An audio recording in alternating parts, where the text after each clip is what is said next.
A soldier risks everything to save a Japanese woman and twins after war.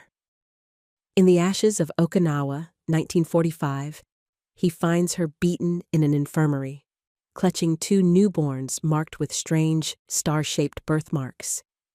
When orders come to separate mother and children, he makes a choice that will change everything.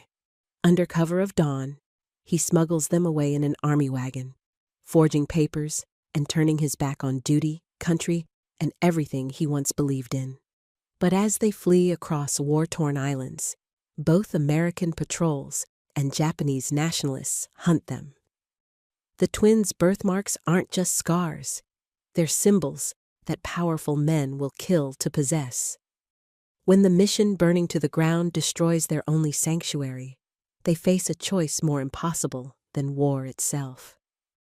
What happens when a Kansas farm boy brings the enemy home? When mercy crosses battle lines?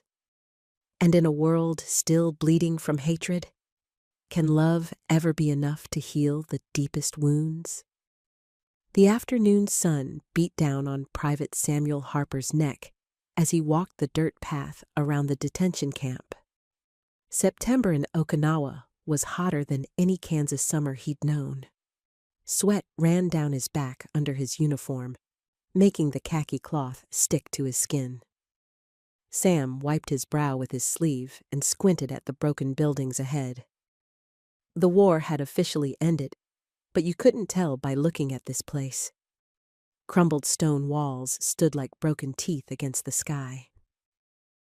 Chickens wandered among the ruins, pecking at things Sam didn't want to think about. In what used to be the village square, Japanese prisoners sat in small groups. Some mended fishing nets with careful hands. Others stared at nothing, their faces empty like houses after everyone has moved away. "Another day in paradise, huh, Harper?" called Corporal Mason, leaning against a wooden post. His rifle hung loose at his side, like it wasn't needed anymore. "Something like that," Sam answered. At 32, he was older than most of the boys here.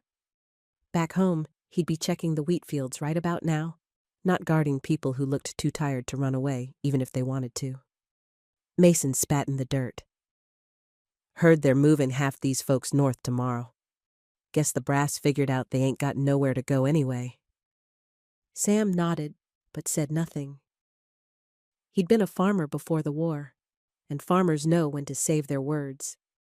A woman's scream cut through the air from the direction of the infirmary. It wasn't the first time Sam had heard such sounds from that low wooden building with its red cross painted crooked on the door. Mason chuckled.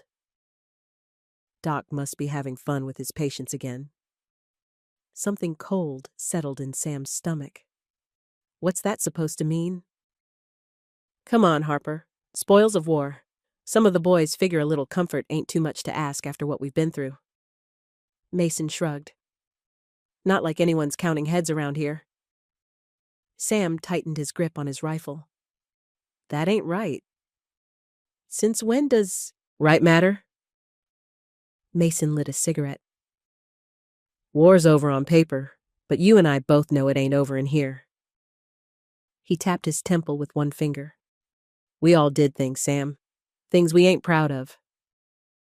Sam watched as another scream rose from the infirmary.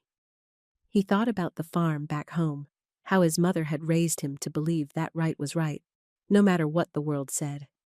How she'd told him that a man's choices made him who he was. "I'm checking it out," Sam said, already walking toward the infirmary. "Your funeral," Mason called after him. "Just don't go reporting nothing. Nobody likes a rat." The infirmary door creaked as Sam pushed it open. The smell hit him first. Blood and sickness and something else. Something that reminded him of the chicken coop back home when it needed cleaning. A single kerosene lamp hung from the ceiling, casting shadows that seemed to move on their own. In the corner, on a thin cot, lay a Japanese woman. Her face was bruised, one eye swollen shut. She clutched two tiny bundles to her chest. Babies. Twins, by the look of them, with faces no bigger than Sam's fist. The woman didn't beg or cry out when she saw him. She just looked at him with her one good eye, dark and deep as a well in drought time. Something in that look made Sam feel naked, like she could see right through his uniform to the man underneath. The medic turned from his desk. "Something you need, Private?" "What happened to her?" Sam asked, not taking his eyes off the woman. "Name's Aiko Tanaka. Local villagers beat her half to death before we got here. Seems bearing twins is bad luck in these parts, especially when the father might have been an officer from the other side." The medic shrugged. "She's taking up space, but orders say we keep her alive till transport comes." The woman, Aiko, didn't react to them talking about her like she wasn't there. She just held those babies tighter, her knuckles white with the effort. Sam knew right then that something had changed inside him, something important that he couldn't take back. The evening breeze carried the smell of salt water and cooking fires as Sam knelt beside Aiko's cot. Her breathing was shallow, and the twins whimpered softly against her chest. They were so small, Sam thought. Too small for a world this mean. "She's taking up space we need," the medic complained, sorting through bandage rolls at his desk. "Got more injured coming in tomorrow." Sam ignored him. "Can she understand English?" he asked. "Doubt it. Need me to get the interpreter?" Sam nodded.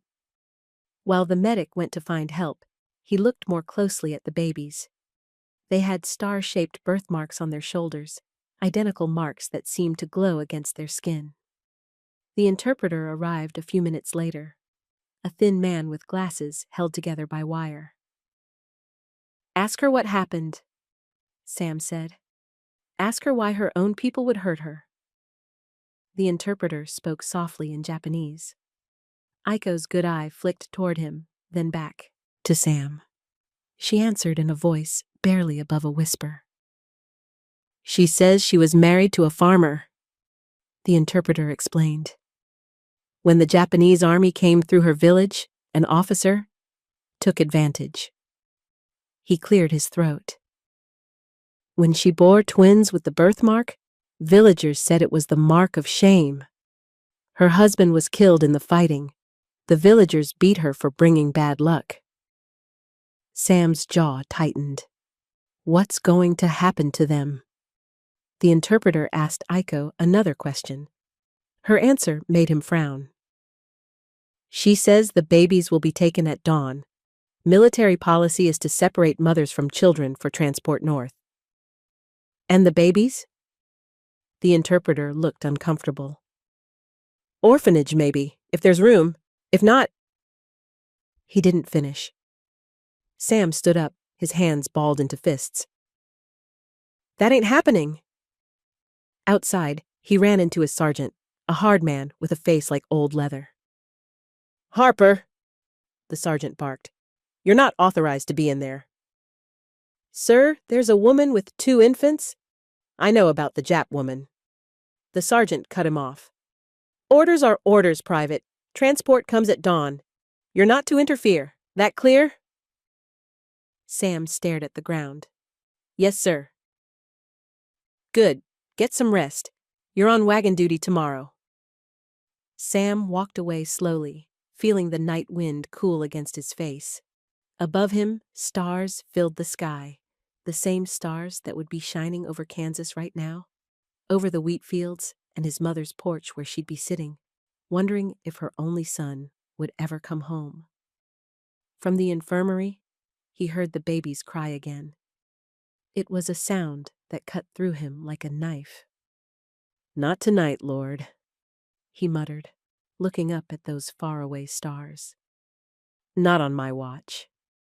The sky was still dark when Sam began his rounds, checking the supply wagons before dawn. His heart hammered in his chest like a woodpecker against oak. Every sound, boots on gravel, mess kits clanking, soldiers coughing in the cool morning air, made him flinch. He'd never stolen anything in his life, Not even an apple from Old Man Thornton's orchard when he was a boy. Now he was planning to take 3 lives, Aiko and her babies, right from under his commander's nose. Sam patted the folded papers in his breast pocket. It had taken him half the night to forge his officer's signature on transport orders. If he got caught, it would be the stockade for sure. Maybe worse.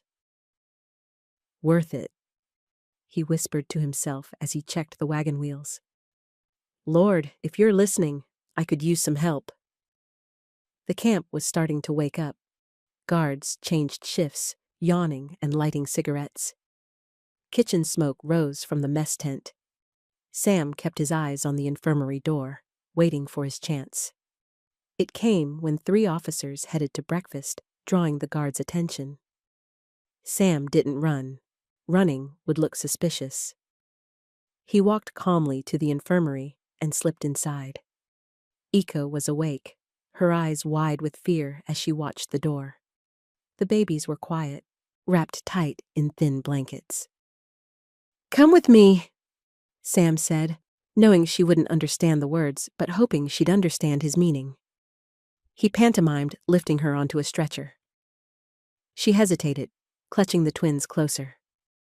"Please," Sam said. "They'll take your babies. I can help." Perhaps it was the tone of his voice or the look in his eyes, but something made Aiko nod slightly. Sam carefully helped her onto a stretcher, then covered her and the twins with a rough burlap blanket. When he lifted the stretcher, the medic appeared from behind a curtain. "What the hell do you think you're doing, Private?" he demanded. Sam's mouth went dry. "Transfer orders," he said, fumbling in his pocket for the forged papers. "Signed this morning. She's going to the hospital in Naha." The medic grabbed the papers, frowning as he studied them. "This doesn't look right." Sam's hand moved to his holster. The medic looked up, saw where Sam's hand was, and handed the papers back. "Whatever.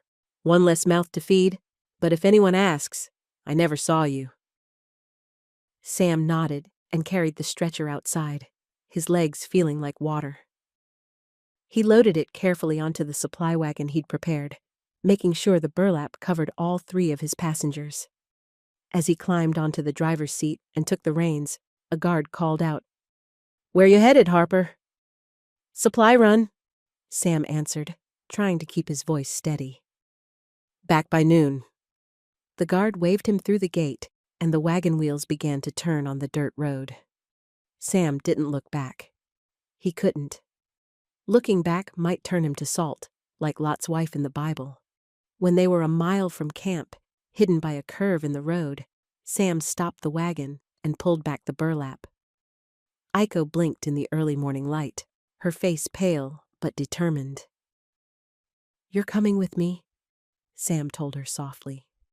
She blinked again, not understanding the words but somehow understanding what they meant, what they cost him, what they might cost them all. By late morning, the sun beat down on the muddy track, like it was trying to burn a hole through to China. The wagon jostled over roots and rocks, making Aiko wince with every bump. The twins fussed in her arms, their tiny faces red from crying. "I know it's rough," Sam said, though he knew she couldn't understand him. "Just a little farther, I promise." The road was lined with burned trees, their black branches reaching up like fingers begging for help. In the distance, smoke rose from villages being rebuilt. The war had ended, but its shadow still lay across the land like a bad dream. Sam kept his rifle close, eyes scanning the road ahead for patrols. By now, they'd know he was gone. They'd be looking. Halfway through the day, he spotted an abandoned farmhouse set back from the road. Its roof was partly gone, windows empty as blind eyes, but the walls still stood. "We'll stop here," he told Aiko, pointing to the house. "Rest a bit." Inside, dust motes danced in the sunlight that streamed through holes in the roof. Sam helped Iko onto a straw mat in the corner, then dug through his pack for rations. He found a tin of meat, a packet of crackers, and his canteen. He opened the tin and warmed it over a small fire, then mixed in water to make a thin broth. Iko accepted the cup with shaking hands, sipping slowly while the twins slept beside her. Sam watched her eat, feeling something twist in his chest. She was probably younger than she looked, he figured. Hard-living and war-aged people fast. Back home, she might have been a school teacher or a farmer's wife, not a half-starved woman hiding in a broken house with another man's babies. "I need to make us less visible," Sam said, removing his uniform jacket and insignia. From his pack, he took a civilian shirt he'd grabbed from the supply tent. It was too big for Iko, but it would hide her tattered clothes. He also pulled out a tattered shawl. "For when we're on the road," he explained with gestures. While Iko rested, Sam tore a page from his field notebook and wrote, "Mason, I had to do what's right. Don't come looking. Tell Mom I'll explain someday." Sam. He folded the note and tucked it under a stone by the doorway. If Mason found it, maybe he'd understand. Maybe he'd even help throw the others off their trail. Outside, the wind picked up, carrying the smell of rain. Sam stood by the broken fence, rifle ready, watching the road. Behind him, through the doorway, he could see Iko sleeping beside her babies, her face peaceful for the first time since he'd met her. "I don't know if I'm doing right by you, Lord," Sam whispered as the first raindrops began to fall. "But I'm doing the best I can." Morning came with the smell of wet earth and new grass. Sam had slept little, keeping watch through the night as rain drummed on what was left of the roof. Now he crouched by the broken front window, watching 2 military police on horseback stop at the crossroads. One of them held a piece of paper that caught the morning light. A telegram, Sam guessed, or wanted posters. Either way, it meant trouble. "Suspected deserter," he heard one MP say. "Private from Kansas. Took a prisoner, too. Officers want him found yesterday." Sam's mouth went dry. Deserter. The word hung in the air like a noose. During wartime, deserters faced the firing squad. Even now, with the war over, he'd face years in prison. He backed away from the window and returned to where Iko sat nursing one of the twins. Her color was better today, and she'd managed to wash her face with rainwater Sam had collected in his helmet. She looked up when he approached, a question in her eyes. "We need to move," Sam said, making walking motions with his fingers. "People looking for us." Aiko nodded and wrapped the baby in a scrap of blanket. She said something in Japanese, then pointed east, toward the mountains. "You want to go that way?" Sam asked. She nodded again and said more words he couldn't understand. The only word he caught was Amura. Village, he thought it meant. Sam considered it. The mountains would be harder for vehicles to follow, but also harder for the wagon, and Aiko was still weak. "I reckon we should head for the coast," he said, pointing south. "Find a boat, maybe." Aiko studied his face, then nodded slowly. She trusted him. The weight of that trust sat heavy on Sam's shoulders. They left the farmhouse as the sun climbed higher. Sam led the horse by the reins, walking beside the wagon instead of riding. It would leave fewer tracks that way, and they could move through the tall grass beside the road instead of on it. Aiko sat in the wagon with the twins, the shawl pulled over her head. From a distance, they might look like farmers heading to market. At least, that's what Sam hoped. The day grew hot as they traveled, the air thick with humidity. Cicadas buzzed in the trees, and somewhere a bird called with a voice like a rusty hinge. Sam kept his rifle ready, eyes scanning the horizon for dust clouds that might mean jeeps or trucks. By dusk, they reached a small stream bordered by willow trees. The water ran clear over smooth stones, and tiny fish darted in the shallows. "We'll camp here tonight," Sam said, helping Aiko down from the wagon. He built a small fire, hidden by rocks so its light wouldn't be seen from the road. While he cooked rice from their rations, Aiko knelt by the stream, gently washing the twins in the cool water. As she cleaned them, she sang softly, a melody that made Sam think of his mother's lullabies. It was a sound so normal, so peaceful, that for a moment he could almost forget they were running for their lives. Sam bowed his head and closed his eyes.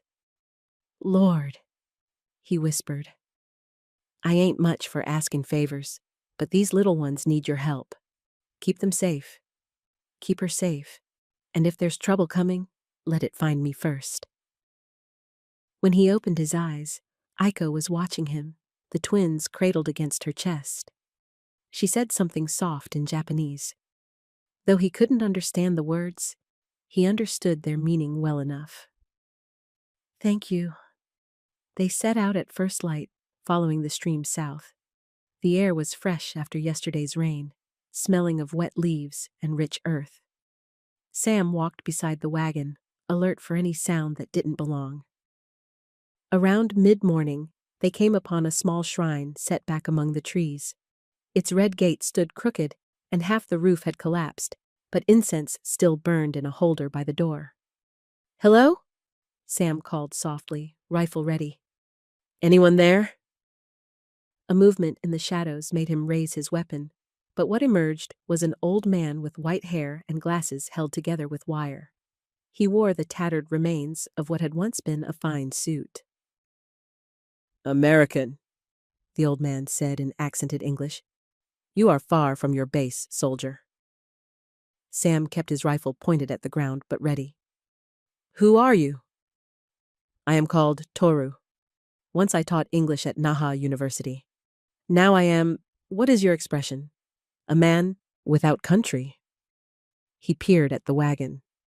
"You have company, I see." Sam stepped between Toru and the wagon. "We're just passing through."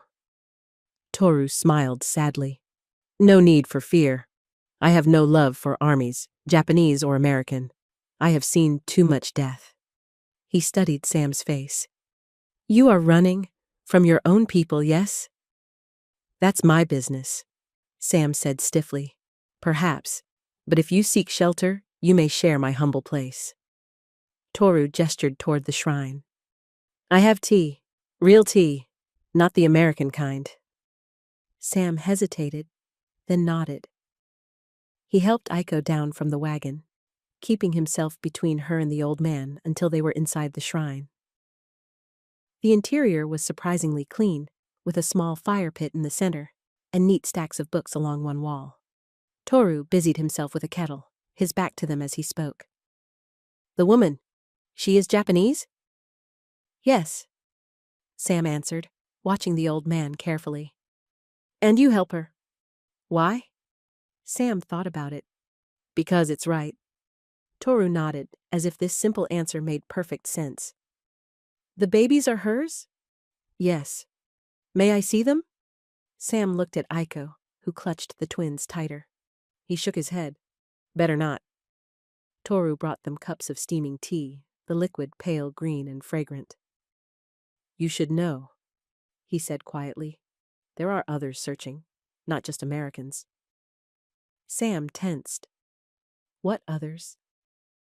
"A group called Shinkodo, Emperor loyalists who refuse to accept defeat. They hunt for a woman with twins." Toru's eyes were serious behind his glasses. "Twins marked by what they call an Emperor's Star birthmark." Sam felt cold despite the warm tea. "Why would they want them?" "There is a belief, a superstition, that such children are blessed, or cursed, depending who you ask. Some say they are reborn spirits of ancient warriors. Others say they are demons." Toru shrugged. "Superstition is powerful in wartime." As if sensing they were talking about them, one of the twins began to cry. Aiko hushed it gently, rocking back and forth. but not before Toru caught a glimpse of the star-shaped mark on the baby's shoulder. The old man's eyes widened. "So it's true," he whispered. "Will you turn us in?" Sam asked, his hand moving toward his holster. Toru shook his head. "No, but you must leave this island. There is a place, an old Quaker mission on the southern coast. Americans ran it before the war. Some stayed, I hear. Go there, ask for Sister Mary. If anyone can help you, she can." "How do we find this mission?" Toru drew a crude map in the dirt floor with a stick, marking the coastal road and a small bay. "Here, near the Blue Rocks. A day's journey, maybe less." Sam memorized the map, then scuffed it away with his boot. "Thank you," he said. Toru nodded. "Go with care, American, and watch the sky. A storm comes." As they left the shrine, Sam helped Aiko back into the wagon. He looked up at the clouds gathering on the horizon, dark and heavy with rain. Weather wasn't the only storm heading their way, he knew. He turned the wagon south, toward the coast, toward whatever waited for them at the mission with its blue rocks and promise of safety. Behind them, Toru watched from the broken shrine, a solitary figure growing smaller with each turn of the wheels. The tall grass swallowed their tracks as they passed, and the wind carried away their scent. But Sam knew it wouldn't be enough. Not forever. They needed more than hiding places and kind strangers.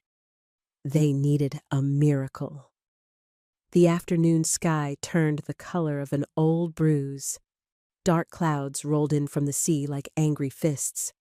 The wind picked up, bending the tall grass and making the trees dance wildly. "Storm's coming fast," Sam said, more to himself than to Aiko. He looked back at her in the wagon. She held the twins close, her eyes on the darkening sky. Rain began to fall, just a few drops at first, then more, hitting the dirt road with little puffs of dust. Soon it was coming down in sheets, cold and heavy. The twins began to cry, their tiny voices almost lost in the howl of the wind. Sam pulled his jacket off and passed it back to Aiko. "Here," he said, "cover them." She took it with grateful eyes and wrapped it around the babies. Her own clothes were already soaked through, but she didn't seem to care. The horse struggled against the wind, head down, hooves slipping in the mud. Sam knew they couldn't keep going like this. They needed shelter, and fast. Through the curtain of rain, he spotted a dark shape ahead, some kind of building set back from the road. As they got closer, he saw it was an old storehouse with a rusted tin roof. Half the walls were missing, but the back part looked solid enough. "There," he pointed. "We can wait out the storm." He led the horse off the road and around to the lee side of the building where the wind wasn't so fierce. Helping Aiko down from the wagon, he felt how she trembled from the cold. Her skin was hot to the touch. "You're burning up," he said with worry in his voice. Inside, the storehouse smelled of old rice and fish. Broken crates littered the floor, but the back corner was dry where the roof still held. Sam cleared a space and helped Aiko sit down with the twins. He found an old lantern hanging from a beam, and by some miracle, it still had oil. The flame flickered to life, casting a warm glow over their little corner. Aiko's face shone with sweat despite her shivering. Fever. Not good, Sam thought. Not good at all. He dug through his pack for the small medical kit he'd taken from the camp. There wasn't much. Some bandages, a little bottle of iodine, and a few sulfa tablets. He offered her the tablets with his canteen. "For the fever," he said, mimicking swallowing. She nodded weakly and took the medicine. The twins had quieted, their little eyelids heavy with sleep. Aiko arranged them on a bed made from Sam's jacket, tucking the edges in carefully. Sam took off his overshirt, now soaked through, and hung it on a nail to dry. The night air was chilly against his skin, but he didn't put on his undershirt. Instead, he draped it over Aiko's shoulders. "You need it more than me," he said. She looked up at him, her eyes bright with fever. Then, to his surprise, she spoke in halting English. "Why, help me. You lose everything." Sam blinked in shock. "You speak English?" "Little," she admitted. "Learn in school." He sat down beside her, careful to keep a respectful distance. Outside, the storm raged, rain drumming on the tin roof like 1,000 impatient fingers. "Why help you?" Sam repeated her question. He stared into the lantern flame for a long moment. "Already did." "Did what?" "Lose everything," he said quietly. "Lost my farm when the bank took it. Lost my brother at Pearl Harbor. Lost myself, maybe, in all this fighting." He shook his head. "Helping you and these little ones, it's the first thing that's made sense in a long time." Aiko didn't respond, but her eyes said she understood. They sat in silence as the wind howled around the broken walls of the storehouse. After a while, Sam began to hum softly, an old hymn his mother used to sing when storms came to Kansas. "Amazing grace, how sweet the sound."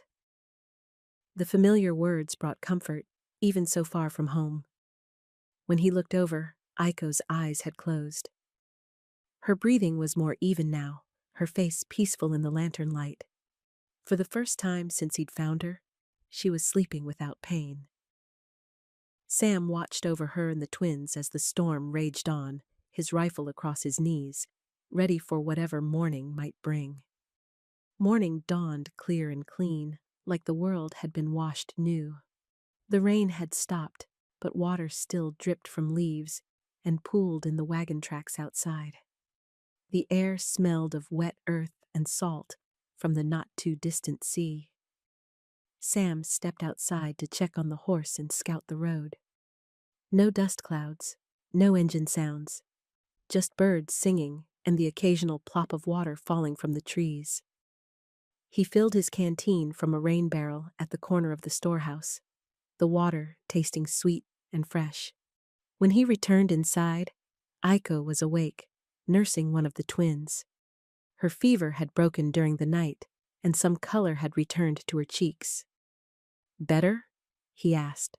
She nodded. "Yes, thank you." Sam was about to suggest they get moving when he heard it, the crunch of boots on wet gravel. His heart jumped into his throat. Quickly, he motioned for Aiko to be silent and pointed to a trap door in the floor he'd discovered earlier. It led to a small storage space beneath the storehouse. "Hide," he whispered urgently. "Soldiers." Aiko gathered the twins and climbed down into the dark space. Sam closed the trap door and covered it with an empty rice sack just as voices reached the doorway.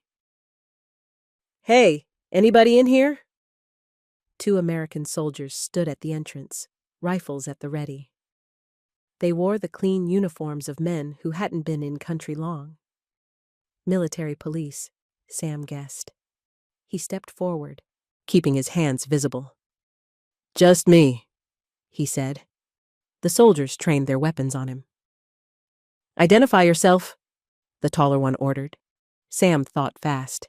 He couldn't give his real name. "James Wilson," he lied. "Civilian guard. Got separated from my unit during the storm." The soldiers looked skeptical. "Papers?" Sam patted his pockets as if searching. "Must have lost them in the rain. Was headed back to base when the storm hit." "What base?" the shorter soldier asked, eyes narrowed. "Camp 17, near Naha," Sam said, naming a place he'd heard mentioned but had never been to. The soldiers exchanged glances. "We're looking for a deserter," the tall one said. "Private from Kansas. Took off with a prisoner. Japanese woman with 2 kids. Seen anything like that?" Sam shook his head. "No, sir. Just been trying to stay dry. The shorter soldier walked farther into the storehouse, looking around suspiciously.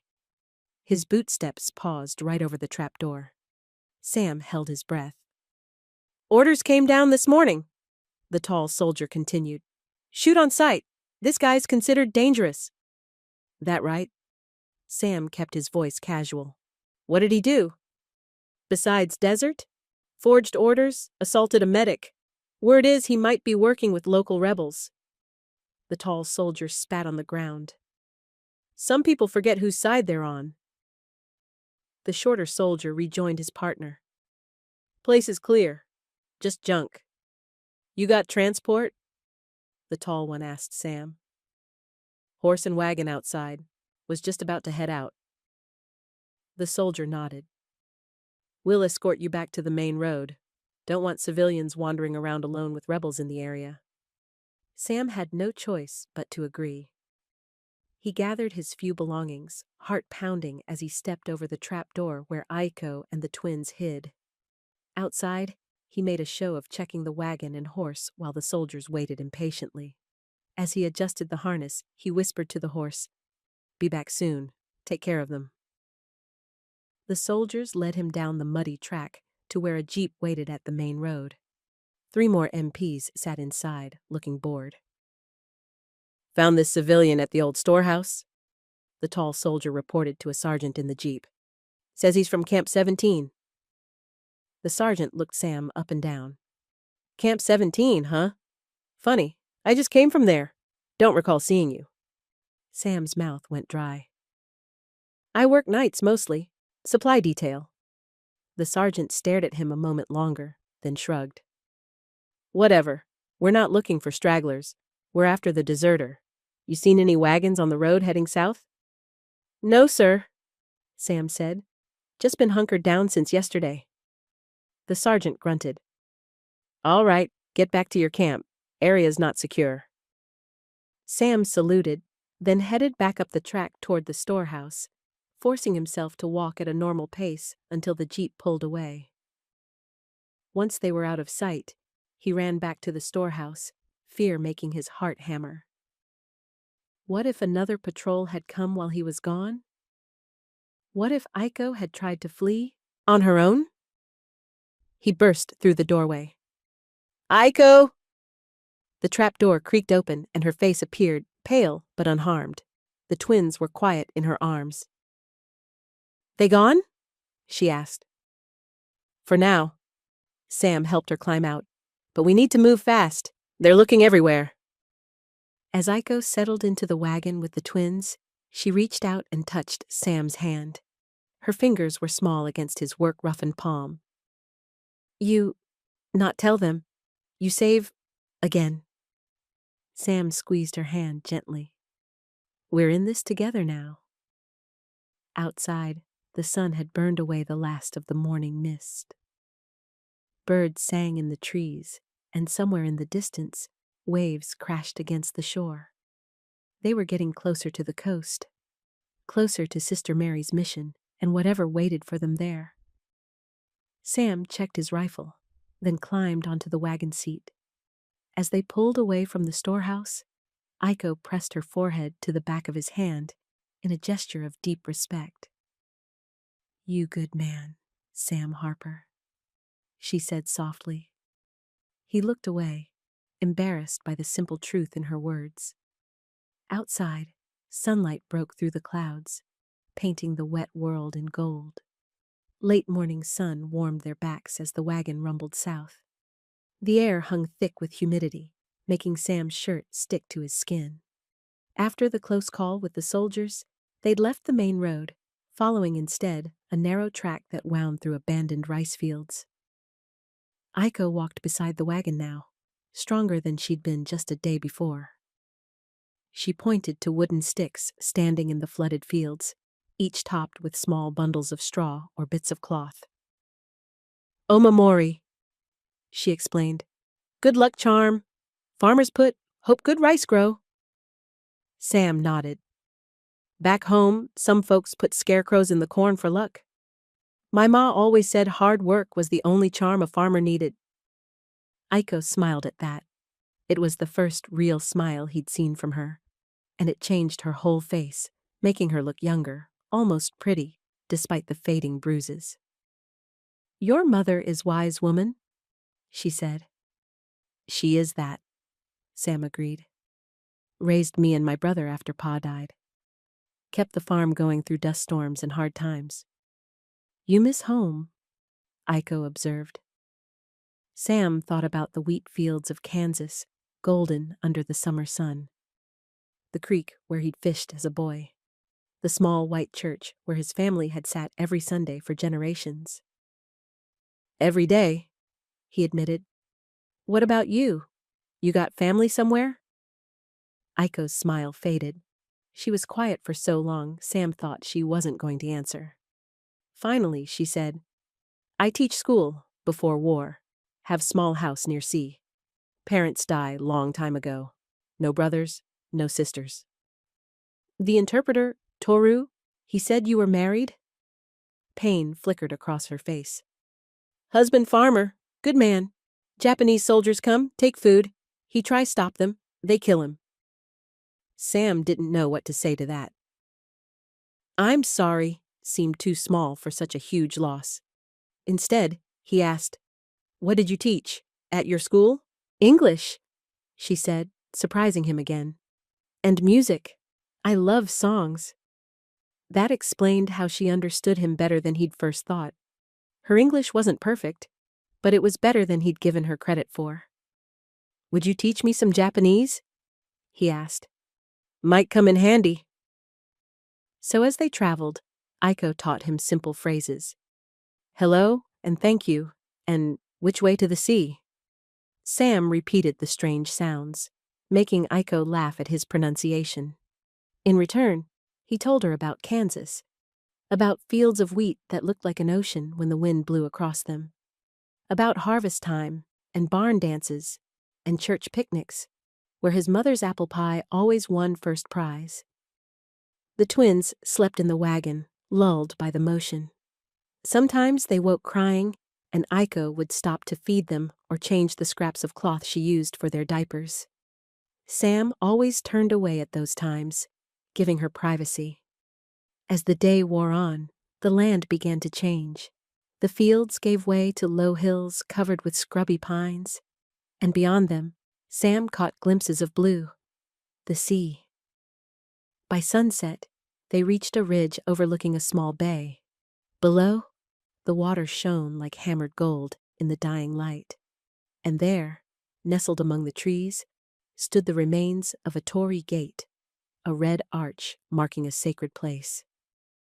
"We camped there tonight," Sam decided, pointing to the fallen gate. They made a small fire in a ring of stones. Sam cooked rice with dried fish from their rations, while Aiko nursed the twins by the firelight. The night was warm, stars appearing one by one in the darkening sky. As they ate, Aiko hummed softly, a melody that made Sam think of summer evenings on the porch back home. "That's pretty," he said. "What is it?" "Old song," she replied, "about moon watching over travelers." After they finished eating, Sam spread his bedroll on one side of the fire. Aiko settled with the twins on the other side, wrapping them in the shawl Toru had given them. Sam lay awake for a long time, listening to the sound of waves on the shore below and Aiko's soft breathing across the fire. The twins made little snuffling noises in their sleep. He thought about what waited at the mission tomorrow. Would Sister Mary help them? And then what? He couldn't take Aiko back to the American base, and she had nowhere to go on Okinawa. As sleep finally began to claim him, Sam dreamed of Kansas wheat fields. But in his dream, Aiko walked beside him through the golden stalks, the twins laughing in her arms. They reached the mission as the sun began its descent toward the western hills. It was a simple wooden building with a cross on top, roof sagging in the middle like an old horse's back. The garden around it had gone wild, vegetables and weeds growing together in a tangle of green. Beside the mission stood a small chapel, its bell tower intact, though the bells hung cracked and silent. The place looked abandoned, but smoke rose from a chimney at the back. Sam helped Iko down from the wagon, then lifted the twins, one in each arm. They felt lighter than they had just days ago, their faces rounder, eyes more alert. Amazing what a little care could do, even on the run. "Hello," Sam called as they approached the mission door. "Anyone home?" The door opened slowly, and a woman stepped out. She was small and thin, with gray hair pulled back in a severe bun. She wore a simple black dress and a cross around her neck. Despite her fragile appearance, her eyes were sharp as she took in Sam's uniform, Iko's battered face, and the twins in Sam's arms. "Well," she said in a crisp American accent, "I see God has sent me visitors." She looked directly at Sam. "You've come a long way, soldier, and not on army business, I'd guess." Sam shifted uncomfortably. "No, ma'am. Name's Sam Harper. This is Iko and her babies. We were told to ask for Sister Mary." "You found her," the woman said, extending her hand. "Mary Layton. I've been running what's left of this mission since the Quakers evacuated in 41. "You stayed through the war?" Sam couldn't hide his surprise. Sister Mary's mouth twitched in what might have been a smile. "The Lord's work doesn't stop for man's foolishness. Now come inside before someone sees you. This isn't a safe place for American deserters." Sam stiffened. "How did you—" "Young man, I may be old, but I'm not blind. No soldier travels with a Japanese woman and 2 infants unless he's either gone native or grown a conscience." She held the door wider. "I'm guessing the latter." Inside, the mission was simple but clean. A wooden table with benches stood in the center of the main room. Shelves lined the walls, holding books, medical supplies, and jars of preserved food. A fire burned in a small stove, and a pot of something that smelled like fish stew bubbled on top. "Sit," Sister Mary instructed, pointing to the bench. "When did you all last eat a proper meal?" Before Sam could answer, the back door opened, and 3 Japanese children peered in, eyes wide at the sight of strangers. "It's all right," Sister Mary told them in Japanese. "These are friends." The children edged into the room, curious but cautious. The oldest, a boy of about 10, carried firewood. A girl half his age clutched a rag doll missing one arm. The smallest, barely more than a toddler, hid behind the girl's skirt. "My current flock," Sister Mary explained. "Orphans from the village. There were more, but most have been claimed by relatives." She took the firewood from the boy, thanking him in Japanese, then shooed all 3 children toward a side room. "Go finish your lessons." When the children had gone, Sister Mary ladled stew into bowls and set them on the table.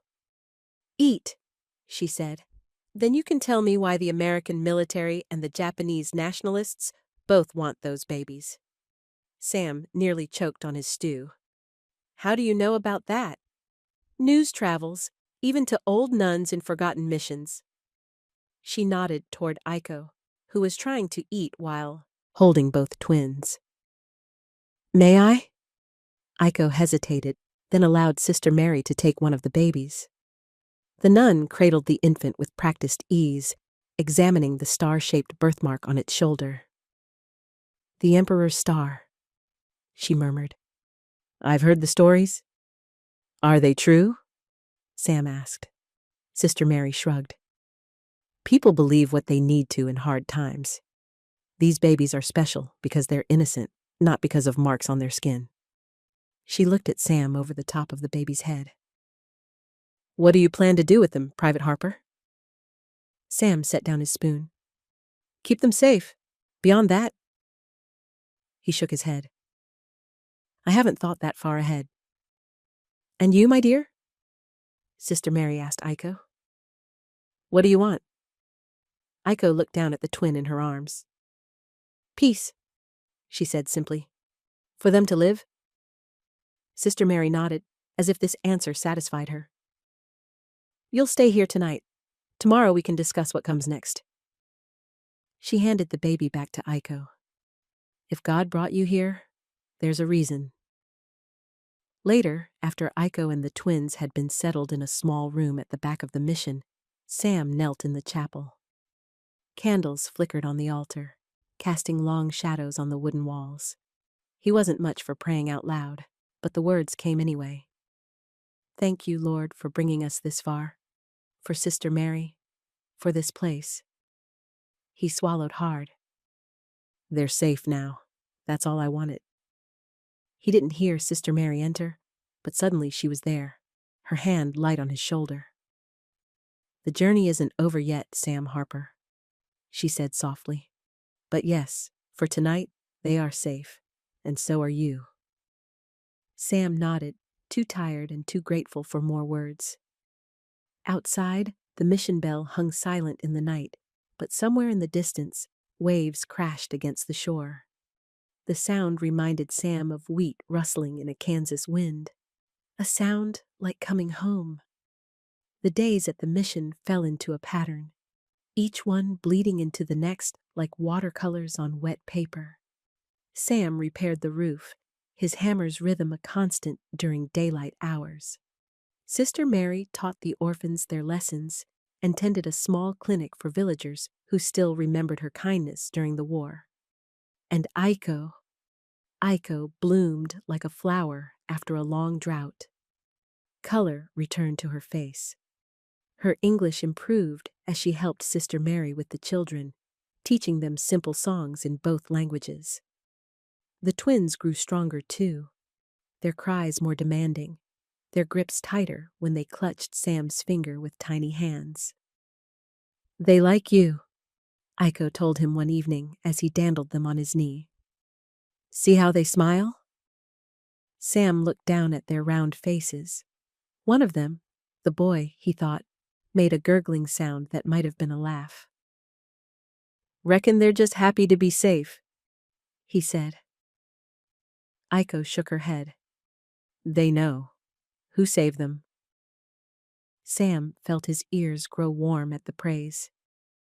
He handed the twins back to her, uncomfortable with the feelings stirring in his chest when she smiled at him that way. Instead, he focused on work, fixing broken windows, mending fences, digging a new well when the old one began to run dry. The physical labor felt good after months of meaningless patrols and guard duty. A week after their arrival, Sister Mary found Sam a set of civilian clothes that had belonged to a missionary who'd been evacuated. The pants were too short and the shirt too tight across the shoulders, but it felt good to be out of uniform. You look like Farmer again, Aiko said approvingly when she saw him. Feel like one too, Sam admitted, wiggling his toes in the two big shoes. Though I reckon these feet haven't seen real farm work in a while. Sister Mary took to teaching Aiko hymns in the evenings. Abide with Me became Aiko's favorite. Her clear voice filled the chapel as Sister Mary played the wheezy old pump organ, its pipes groaning with age. Abide with me, fast falls the eventide. The darkness deepens, Lord, with me abide. The words hit Sam hard some nights, especially when he thought about what waited beyond the mission's walls. The hunt would still be on, the danger still real. One afternoon, Sam sat at the mission's small desk, writing a letter he wasn't sure would ever reach its destination. Dear Ma, by the time you get this, you might have heard things about me. Things that don't sound like the son you raised. I want you to know I didn't run from duty. I ran toward it, the kind you taught me about when I was knee-high to a grasshopper. There's a woman and 2 babies. They needed help only I could give. I don't regret it, though I do regret the worry it must be causing you. Tell Pastor Williams I finally understand that sermon he gave about the Good Samaritan, about not passing by when someone's hurting, even if helping costs you plenty. I don't know when I'll make it home. But know that I'm safe for now and doing what's right. Your loving son, Sam. He folded the letter carefully and sealed it in an envelope Sister Mary had given him. She had promised to include it in her monthly mail pickup. A brave villager who carried letters to Naha for distribution. That evening, as they sat around the table after supper, Aiko presented Sam with a small gift, a folded paper crane made from an old newspaper page. For luck, she explained. Old story say fold 1,000 cranes. Wish come true. Sam turned the delicate creation in his rough hands, marveling at how something so fragile could be shaped from something as ordinary as paper. Thank you, he said. It's mighty fine work. Aiko ducked her head, pleased. I teach you someday, if there is time. The words hung in the air between them, a reminder that this peace was temporary, this safety an illusion that could shatter at any moment. Later, Sam placed the paper crane on the small shelf above his cot. In the moonlight streaming through the window, it seemed to glow with its own light, a tiny beacon of hope in a world still dark with war's long shadow. 2 nights later, Sam woke to the sound of distant gunfire. He was on his feet before his mind fully registered what had roused him, years of soldiering having trained his body to respond to that particular sound. He pulled on his pants and grabbed his rifle, moving quietly to the mission's front door. Outside, the night was clear, stars scattered across the sky like salt on black cloth. But to the north, flashes of light punctuated the darkness, followed seconds later by the pop-pop-pop of small arms fire. Sister Mary appeared beside him, a shawl wrapped around her nightgown. Rogue soldiers, she said quietly. Happens sometimes. Men who don't know the war is over or don't want to know. Japanese or American? Sam asked. Does it matter? They're all just lost boys with guns. She touched his arm. Don't go out there, Sam. There's nothing you can do. But Sam's grip tightened on his rifle. Those lost boys could find the mission, could find Aiko and the twins. He had to stop them before that happened. He was halfway down the path when he heard Aiko's voice behind him. Sam, no!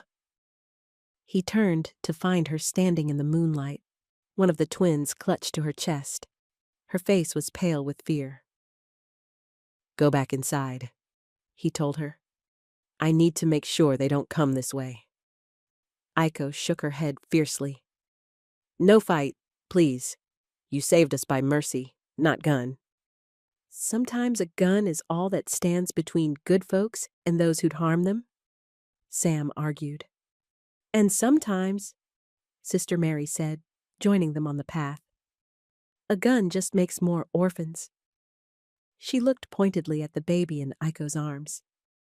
These children need you alive, Sam Harper. Sam looked from the nun to Aiko, then back to the flashes on the distant hills. The gunfire was moving east, away from them. Maybe there was no need to go looking for trouble. At least let me stand watch, he said at last, in case they change direction. Sister Mary nodded. That seems sensible, but from the mission, not out in the open where you're a target. They retreated to the mission, where Sam positioned himself at an upstairs window with a clear view of the approach. Aiko brought him tea as the night wore on, sitting quietly beside him while he kept his vigil. You were soldier long time? She asked. 3 years, Sam replied. Seems longer sometimes. You kill many men? The question startled him.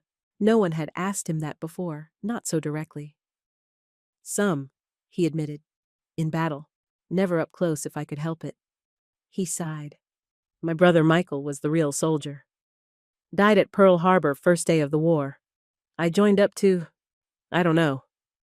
Finish what he started, I guess. And now? Aiko asked softly.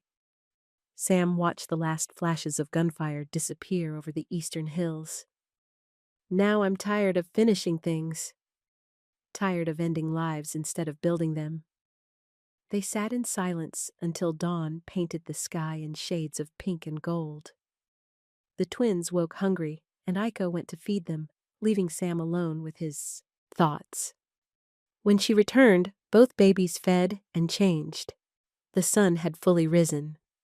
Birds sang in the garden, and the smell of Sister Mary's bread baking filled the air. "No more guns," Aiko said, looking out at the peaceful morning. "World has too many dead, too few living in peace." Sam lowered his rifle, feeling the weight of it in his hands, the weight of all it represented. "You were right," he said finally, "about last night." She smiled, that same smile that made him feel both stronger and more vulnerable than he'd ever been. "Mercy stronger than bullets," she said, "always." That afternoon, the orphan children played in the garden while Sam worked on the fence. One of the twins, the girl, lay on a blanket in the shade, watching the clouds with wide, serious eyes. The boy slept in a basket nearby. Aiko sat mending clothes, humming "Abide with Me" under her breath. From time to time, she would look up and catch Sam watching her. Each time, they would share a smile before looking away. It was almost possible, in moments like these, to believe the war had never happened, that they were just ordinary people living ordinary lives. Almost, but not quite. Because even as they worked and sang and mended, Sam kept his rifle within reach, and Aiko checked the road each time a sound broke the quiet. The ghosts of war still walked among them, would always walk among them. But for now, in this place, they had found a way to live alongside those ghosts without letting them rule. And that, Sam thought as he drove another nail into the fence post, was its own kind of victory. The days grew shorter as December settled over the island.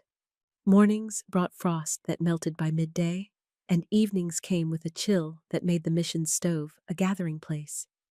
Sister Mary hung pine branches over the doorways, their sharp smell filling the rooms. "It's not much," she said, "but Christmas deserves some decoration, even in wartime." Sam hadn't thought about Christmas in years. In the army, one day blended into the next, marked only by mail call and the occasional Sunday service. But here at the mission, watching Sister Mary and the orphans prepare, he felt something stir inside him. Memories of home, of his mother's cooking, of carols sung around a piano with neighbors packed into their small farmhouse. "In Kansas," he told the children one evening, "snow covers the ground at Christmas. Sometimes so deep you can't open the door without shoveling first." The children's eyes grew wide. They had never seen snow. "Cold?" asked the oldest boy. "Cold enough to freeze your nose right off your face," Sam teased, making a grabbing motion that sent the children into fits of giggles. Aiko watched from the corner where she sat, nursing one of the twins. These days, Sam found himself watching her more and more. The gentle way she touched the babies, how she smiled at the orphans' antics, the quiet strength that had replaced the fear in her eyes. On Christmas Eve, Sister Mary gathered everyone in the chapel. She had saved candles for this special night, and their glow turned the humble room into something almost magical. A wooden cross stood on the altar, polished until it gleamed. "Tonight, we celebrate hope born in darkness," Sister Mary said, lighting the last candle. "Hope that comes not with armies or power, but as a child, small and vulnerable." Sam felt Aiko's eyes on him. She sat across the aisle, the twins bundled in her arms. They were bigger now, more alert, their eyes tracking the candlelight. The boy, they had started calling him Hero, reached toward the flames with pudgy hands. His sister, Yuki, watched with solemn eyes that seemed too wise for her months. Sister Mary handed Sam a worn Bible. "Would you read for us, Sam? Luke, chapter 2? Sam hesitated. He wasn't one for speaking in public, even to this small group, but Sister Mary's eyes were kind, and the children looked at him expectantly. He cleared his throat and began to read, his voice growing steadier with each verse. "And there were in the same country shepherds abiding in the field, keeping watch over their flock by night." As he read, Sam found himself thinking not of the ancient shepherds, but of himself, keeping watch over this small flock gathered in the chapel, of the trust they placed in him, of the responsibility that weighed on his shoulders. When he finished, Sister Mary nodded to Aiko. "You had a song to share?" Aiko handed the twins to one of the older girls and stood. Her voice trembled at first, then grew stronger as she sang a Japanese Christmas carol. Though Sam couldn't understand the words, the melody was haunting, filled with longing and hope. When she finished, the chapel fell silent except for the soft crackling of candles. Then the children clapped, and Sister Mary wiped a tear from her cheek. "Beautiful," she whispered. "Just beautiful." After the service, they shared a simple feast: rice with bits of dried fish, sweet potatoes, and a rare treat Sister Mary had been saving: chocolate, broken into tiny pieces so everyone could have a taste. The children fell asleep early, excited dreams of Christmas morning carrying them away. Sister Mary retired to her small room, leaving Sam and Aiko alone by the stove. "Did you have Christmas in your village?" Sam asked. "Before the war?" Aiko nodded. "Small celebration. Japan, not many Christians, but some. My grandmother teach me songs." She looked toward the window where stars shone in the clear night sky. "No tree, no gifts, but family together. That is Christmas. Family together," Sam repeated softly. "Reckon that's the heart of it." They sat in comfortable silence, watching the fire die down to embers. For the first time since leaving the detention camp, Sam felt something like peace. Real peace, not just the absence of danger. He laughed suddenly, surprising himself. "What?" Aiko asked. "Just thinking. A year ago, I was in a foxhole in the Philippines, wondering if I'd live to see morning. Never would have guessed I'd be sitting here now, like this." He gestured to the quiet room, to her beside him. "Funny how life turns." "Good turn," Aiko said softly. "For us, for babies." "For me too," Sam admitted, "even with all the trouble." Before she returned to her room, Aiko handed Sam a small package wrapped in cloth. "For Christmas," she said shyly. "Not much, but—" Inside was a handkerchief, hand-stitched with 2 cranes in flight.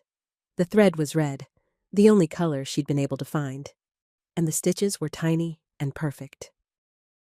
"It's beautiful," Sam said, running his finger over the design. "But I don't have anything for you." "You give already," Aiko said simply. "Life." She touched his hand briefly, then hurried away, leaving Sam holding the handkerchief against his heart. Outside, a cool breeze rustled the pine branches. The distant sound of waves breaking against the shore was like a lullaby, rocking the mission to sleep on this most peaceful of nights. Morning sunlight streamed through the chapel windows, painting golden squares on the wooden floor. The orphans were opening small presents Sister Mary had prepared: a carved wooden animal for each child, a hair ribbon, a tiny bag of hard candies saved from before the war. Aiko sat with the twins on her lap, showing them a cloth ball one of the orphan girls had made. Sam leaned against the doorway, watching, the handkerchief Aiko had given him tucked safely in his pocket. The rumble of engines shattered the quiet. Sam moved to the window, his body tense. On the road below, a U.S. Army patrol truck had stopped at the mission gate. 4 soldiers jumped out, rifles ready. A 5th man, wearing captain's bars, studied a piece of paper in his hand.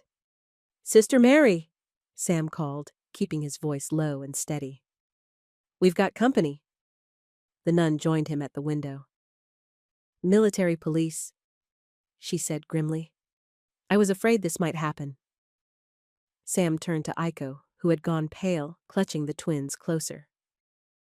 "Is there a back way out of here?" Sister Mary shook her head. "They'll have checked already. These men aren't fools." She straightened her back.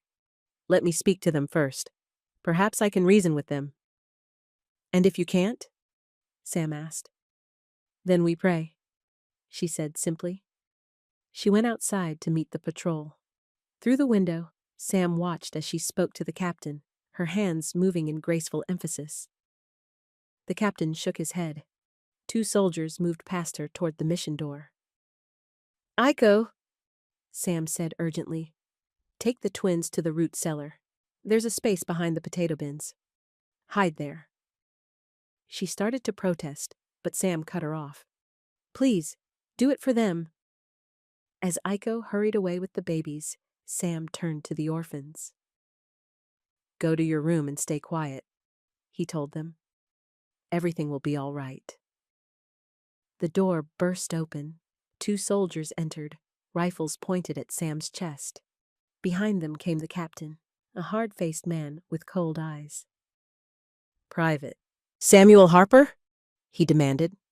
Sam straightened. There was no point denying it. "Yes, sir."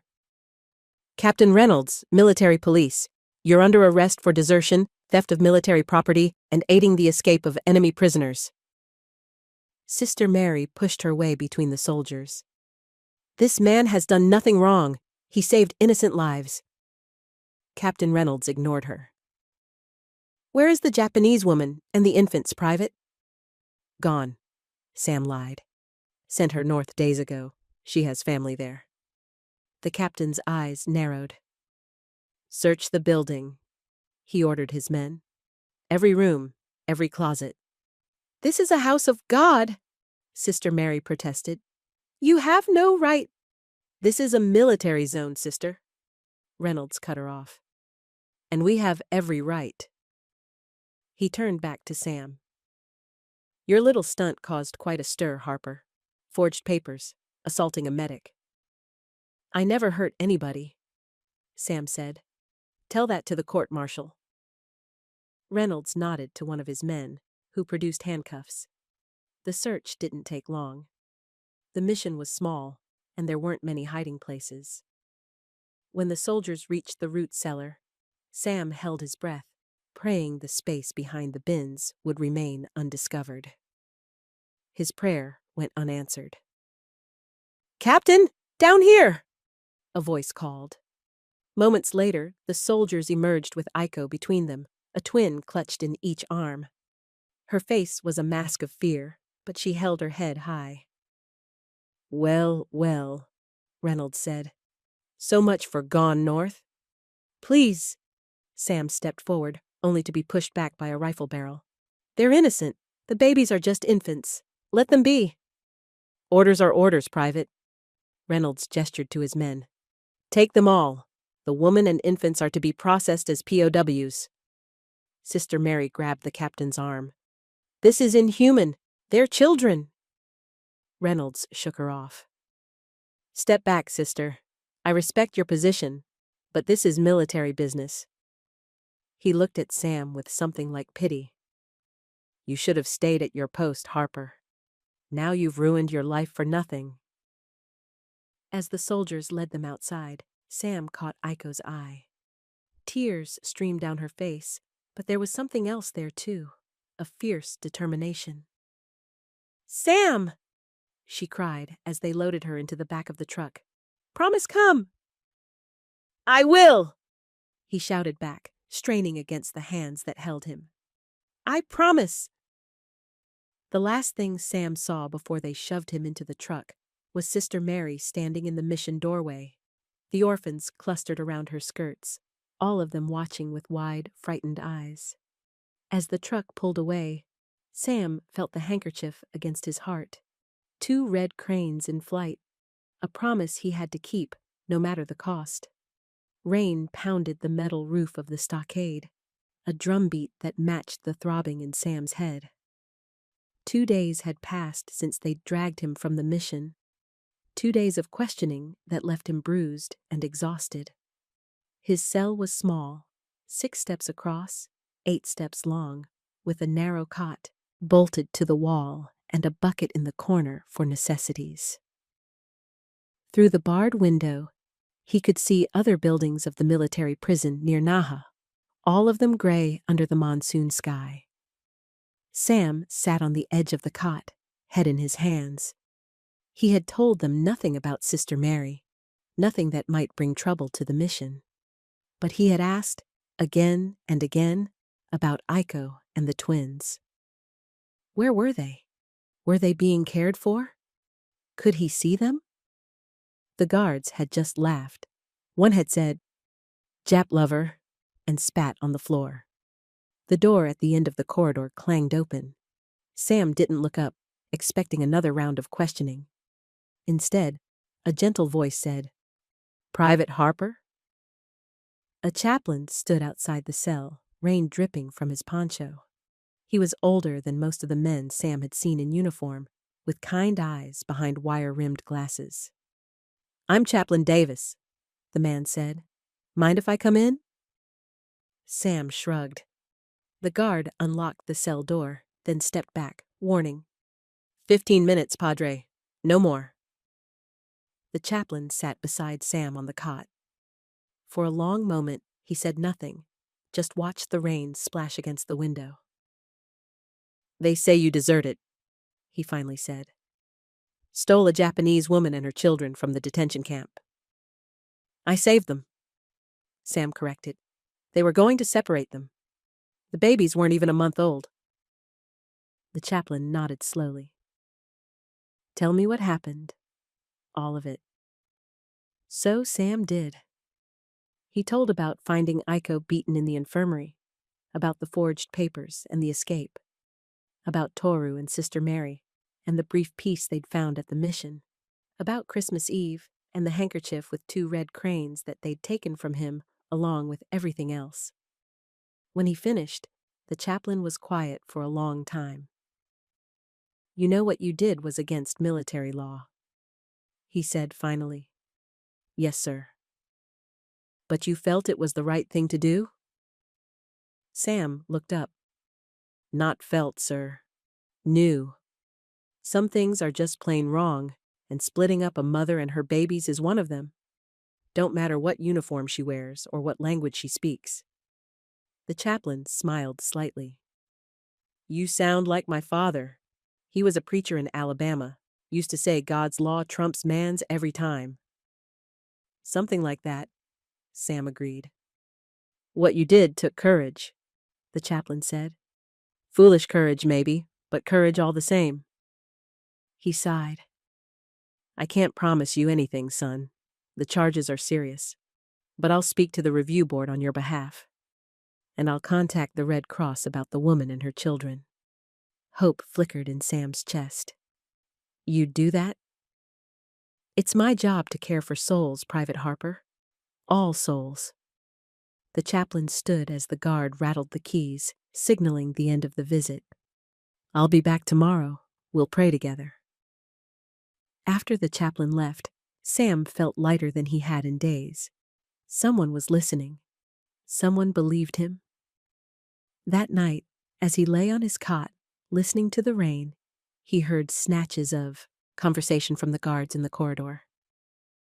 "Train hit north of Cadena. Bombed by rebels. Civilian casualties. No survivors." Sam sat up, straining to hear more. A train carrying civilians? North? That's where they would have taken Iko and the twins. "Hey!" he called to the guards. "What train? What happened?" No one answered. But as the night wore on and the rain turned to a drizzle, more pieces reached him. Women and children on board. Tragic mistake. Rebel forces thought it was military. By morning, Sam was certain. The train carrying Aiko and the twins had been attacked. They were gone. All his promises, all his plans, gone in one terrible moment of fire and twisted metal. He sank to his knees in the center of the cell, grief washing over him in waves that threatened to drown him. "Please, God," he whispered, his voice breaking. "Not them. Not after everything. Please." But the rain had stopped, and in the silence that followed, Sam heard only the echo of his own desperate prayers. Days passed in a gray blur. Sam ate when food appeared, slept when exhaustion claimed him, answered questions when asked. But inside, he felt hollow, carved out by grief. The chaplain visited again, confirming what Sam had already guessed. A train carrying POWs and civilians had been bombed north of Kadena. There were casualties, though exact numbers were unclear. "There's still hope," Chaplain Davis insisted. "The Red Cross is trying to compile a list of survivors. Don't give up faith." But Sam had used up his store of hope. Each morning, he woke with the same empty feeling in his chest. The same certainty that he had failed the one mission that mattered. A week after the bombing, a guard appeared at his cell with the evening meal. Rice and some kind of meat Sam couldn't identify. With the tray came a small envelope.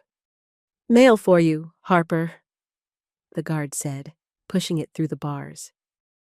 "Don't know how it got past the censors." Sam took the envelope with shaking hands. The paper was cheap and thin, the address written in a careful hand. Samuel Harper Military Prison, Naha, no return address. When the guard had gone, Sam tore open the envelope. Inside was a single sheet of paper, the writing small and precise. "We live. We hide by sea. Come when sun warm again." The note was unsigned except for a crude drawing at the bottom. 2 cranes in flight. Sam pressed the paper to his chest, feeling his heart pound beneath it. Alive. They were alive. "Thank you, Lord," he whispered, tears blurring his vision. "Thank you." He read the note again and again, tracing the words with his fingertip. "We hide by sea. The mission? Or somewhere else along the coast? And when sun warm again? Was that spring? How would he find them? How would he get out of this cell? But those questions could wait. For now, it was enough to know that somewhere, Aiko and the twins were safe. Somewhere, they waited for him. That night, for the first time in days, Sam slept without nightmares. And in his dreams, he saw Kansas wheat fields under a summer sun and 2 cranes circling overhead, their wings flashing red against a blue sky. Weeks stretched into months. Winter gave way to the first hints of spring, the air growing warmer, the sky more blue than gray. Sam's case moved slowly through military bureaucracy, delayed by missing paperwork and changing commands as occupation forces shifted. Chaplain Davis visited regularly, bringing books and news from the outside world. He had spoken to the review board as promised, emphasizing Sam's clean record before the incident and his humanitarian motives. "They're calling it compassionate insubordination," the chaplain reported with a small smile. "Not as serious as desertion in wartime. There's a chance, a good chance, that they'll offer you a discharge instead of prison time." Sam nodded, grateful but distracted. The paper crane Aiko had made him had been returned along with his personal effects, and he spent hours looking at it, thinking about the note with its promise. "We live. We hide by sea. Come when sun warm again." Spring was coming. He needed to be free. On a clear morning in early March, 2 MPs came to Sam's cell. "Board wants to see you, Harper," one said, unlocking the door. dress uniform. They escorted him to a room in the administration building where 5 officers sat at a long table. Captain Reynolds was among them, his face as hard as Sam remembered. "Private Samuel Harper," the colonel at the center began. "You stand accused of desertion, theft of military property, and aiding the escape of enemy prisoners. How do you plead?" Sam straightened his shoulders. "Guilty to the action, sir. Not guilty to the desertion. I never intended to leave my post permanently." The colonel nodded as if he'd expected this answer. "We have reviewed your service record and the testimony provided by Chaplain Davis. It appears you acted out of humanitarian concern rather than disregard for your duty." He shuffled some papers. "In light of this, and considering the unusual circumstances of the occupation period, this board has decided to offer you what we call a humanitarian discharge. Not honorable, not dishonorable. You will receive no military benefits, but you will not face further imprisonment." Sam could hardly believe what he was hearing. "I can leave?" "You can leave the military, yes. Whether you can leave Okinawa is another matter. Civilian travel is restricted." The colonel peered at Sam over his glasses. "Unless you have compelling reason to remain here, we recommend return to the United States on the next available transport." Captain Reynolds leaned forward. "Sir, given the prisoner's history, I strongly advise against—" "Thank you, Captain." The colonel cut him off. "The board has decided." He looked back at Sam. "Do you accept these terms, Private Harper?" "Yes, sir," Sam said quickly before anyone could change their mind. "Thank you, sir." 2 hours later, Sam stood outside the gates of the military prison, a civilian again. He wore his uniform minus the insignia and carried a small pack with his few possessions, including the paper crane and the note that had kept hope alive during the dark days. His first stop was a pawn shop in Naha, where he sold his watch and the silver lighter his brother had given him before Pearl Harbor. The money wasn't much, but it might be enough to get him started. Next, he found a post office and sent a telegram to his mother. "Discharged. Stop, don't expect me yet. Stop, there's a family that needs me first. Stop, all well, stop, love, Sam." That evening, he sat on the dock watching supply ships unload. One of them would be heading back to Okinawa's southern coast in the morning. The bosun had agreed to take Sam along if he helped with the cargo. As the sun set over the harbor, painting the water gold and red, Sam took out the paper crane and held it to the light. The creases were worn from handling, but it still held its shape, wings spread as if ready to fly. "I'm coming," he whispered, as if Aiko might somehow hear him across the miles that separated them. "Just like I promised." The supply ship docked at a small fishing village on Okinawa's southern coast just as the sun reached its peak. Sam helped unload crates of medical supplies and food, working alongside local men who eyed his American clothes with suspicion. When the work was done, the bosun handed Sam a few coins. "Good luck, Harper. Hope you find what you're looking for." Sam thanked him and headed into the village, a settlement of maybe 30 houses clustered near the shore. Children played in the dirt roads, stopping to stare as he passed. Women washing clothes in a communal trough fell silent, their eyes following him. He approached an old man mending nets outside a hut. "Excuse me," Sam said, using one of the Japanese phrases Aiko had taught him. "I look for American Mission. Sister Mary?" The old man's face remained impassive. He said something rapid in Japanese that Sam couldn't follow, then returned to his nets. Sam tried again with another villager, showing the crude map Toru had drawn months ago. This time, the man pointed south and made walking motions with his fingers.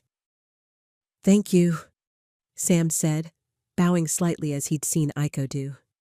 He walked for hours along the coastal road, the sea a constant blue presence to his right. The landscape was both familiar and strange. He recognized landmarks from their journey to the mission, but everything looked different in the spring light. Green, where there had been brown. Flowers blooming, where there had been only bare earth. As the afternoon waned, Sam spotted a cart coming toward him, pulled by an old man with a woman walking beside. They were the first people he'd seen in miles. He waved and called out, "Hello, I look for American Mission." The old man stopped the cart, eyeing Sam warily. The woman tugged at his sleeve, whispering something. "You American soldier?" the old man asked in broken English. "Was," Sam corrected. "Not anymore. I'm looking for Sister Mary, the nun at the mission." The old couple exchanged glances. Then the woman said, "Mission burn, many month ago." Sam felt as if he'd been punched. "Burned? When? What happened to the people there?" "Some die," the old man said. "Some run away. Japanese soldiers very angry." "A woman," Sam pressed. "Japanese woman with 2 babies, twins. Did you see them?" The woman shook her head. "Many refugee on coast. Many children without parents." She pointed farther down the road. "Village there. Maybe someone know." By the time Sam reached the next village, the sun was setting.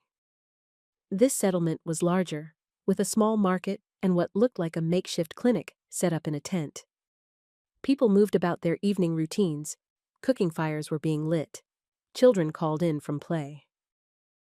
Sam approached a woman drawing water from a well.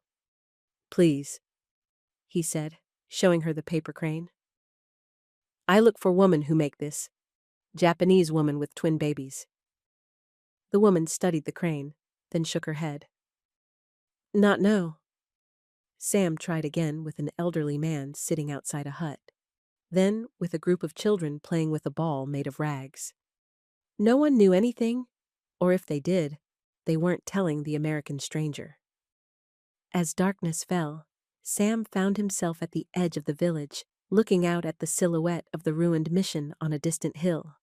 His heart sank at the sight of its collapsed roof, the bell tower a jagged shadow against the night sky.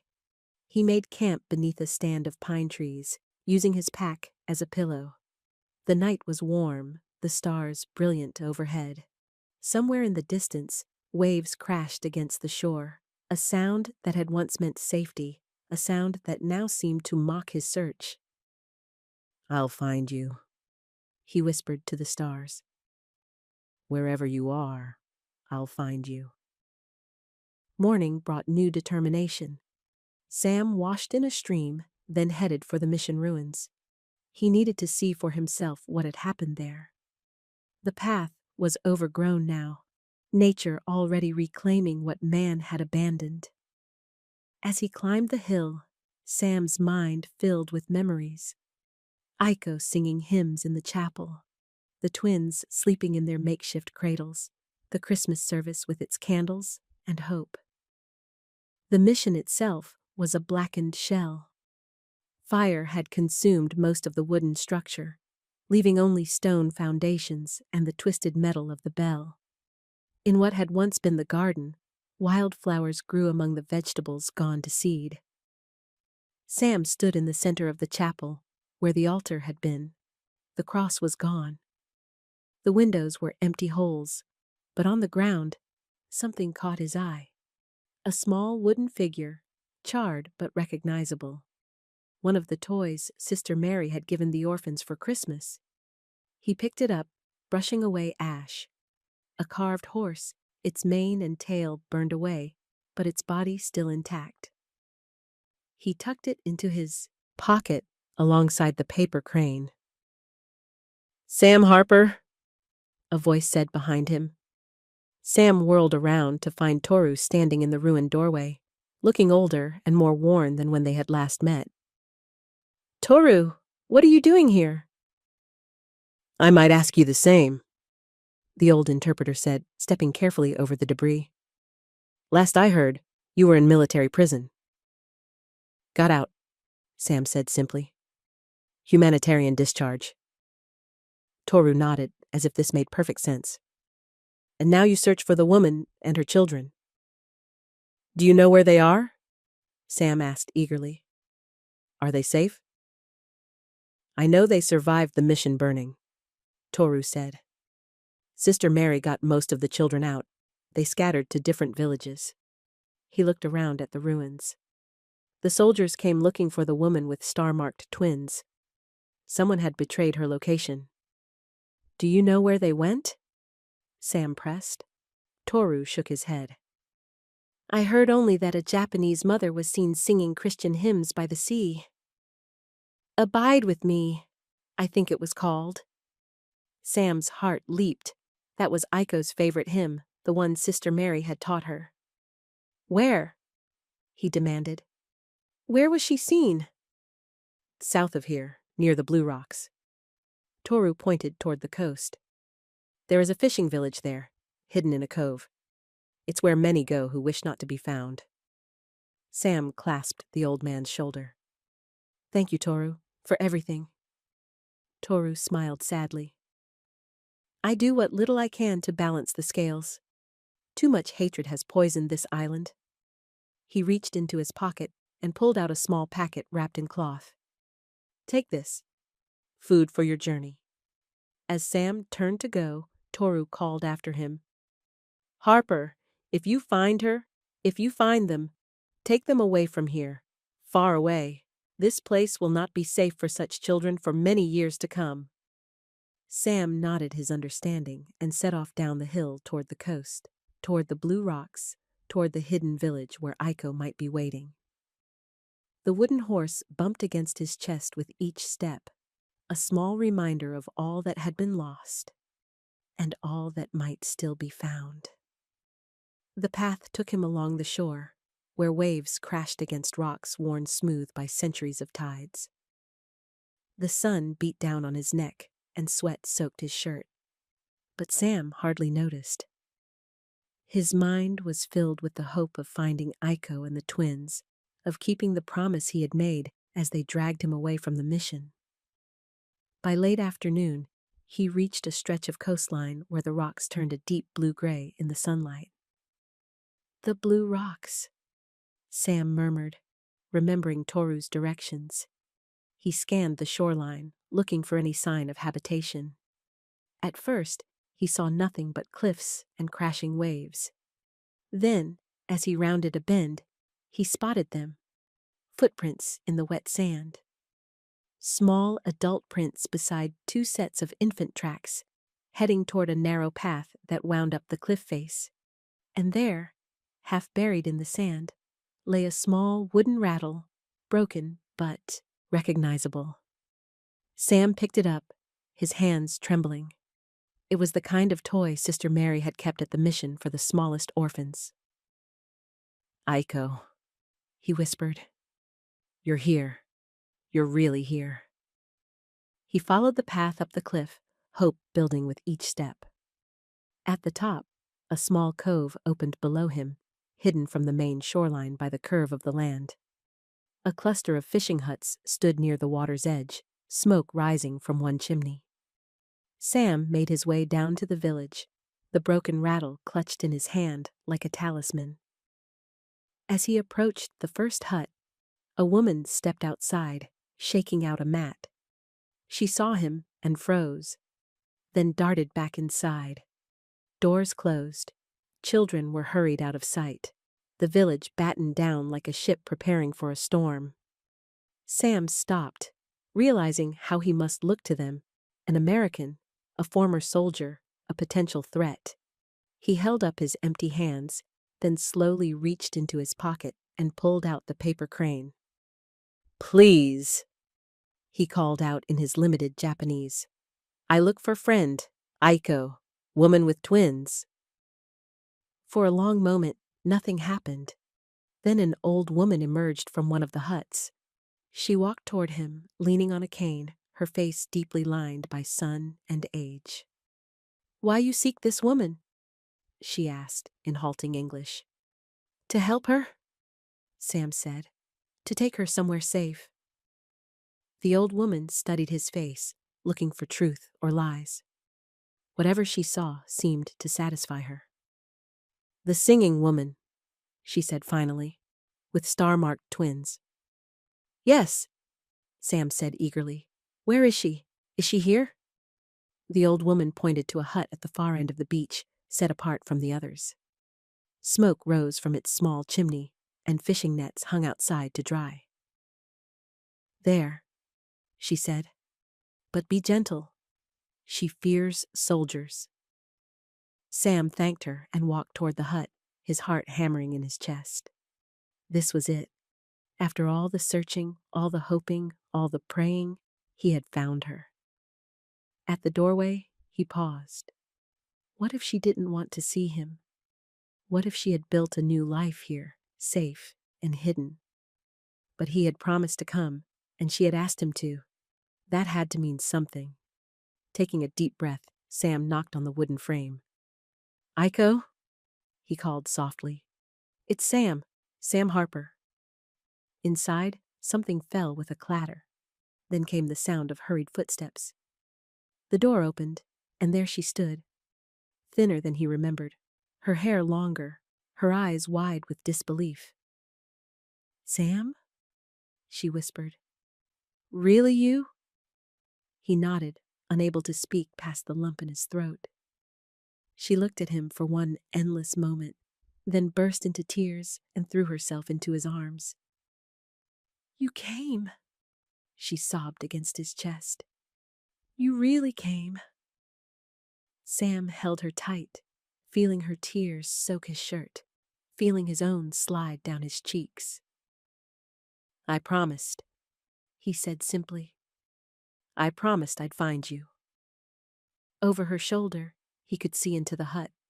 There, in baskets woven from reeds, lay the twins, awake and alert, their dark eyes watching this strange reunion. They were bigger now, no longer the tiny, fragile infants he had first seen in the detention camp. They had survived. Against all odds, they had survived.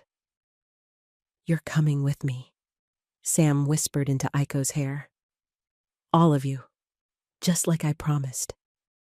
And for the first time in months, the future seemed not a threat but a promise, a road leading home.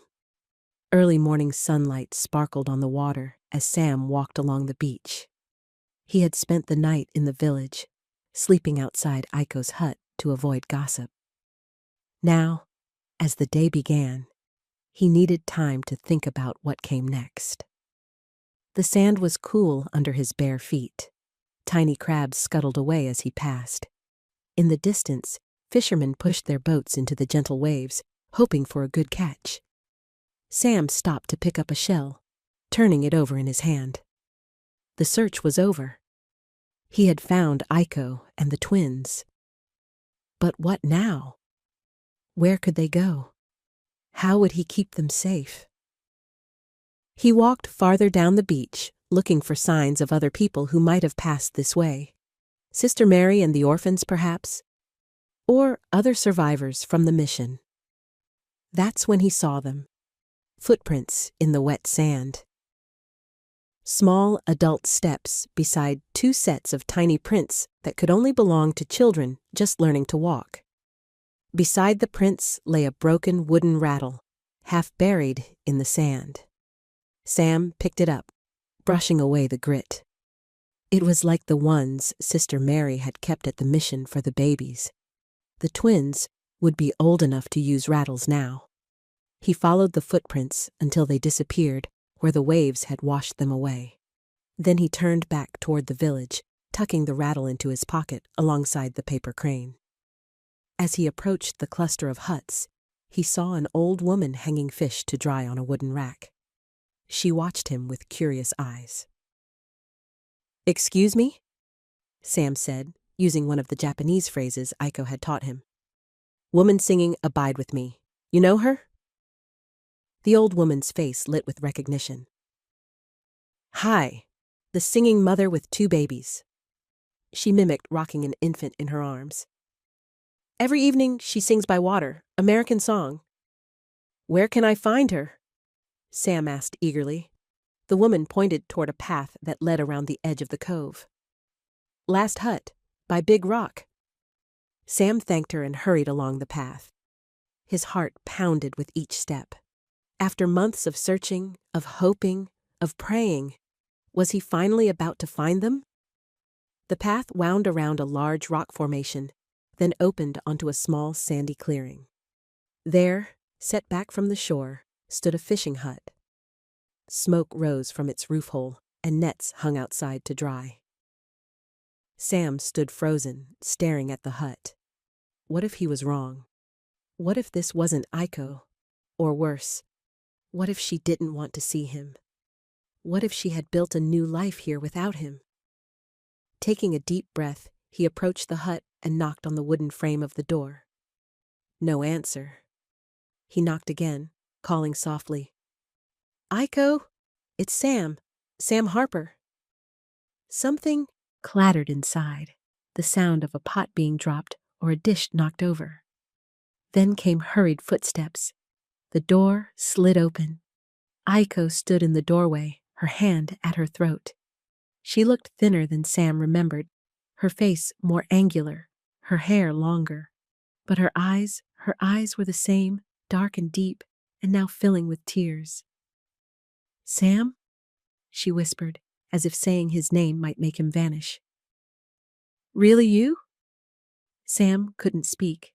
His throat had closed up, choked with all the words he'd been saving for this moment. All he could do was nod.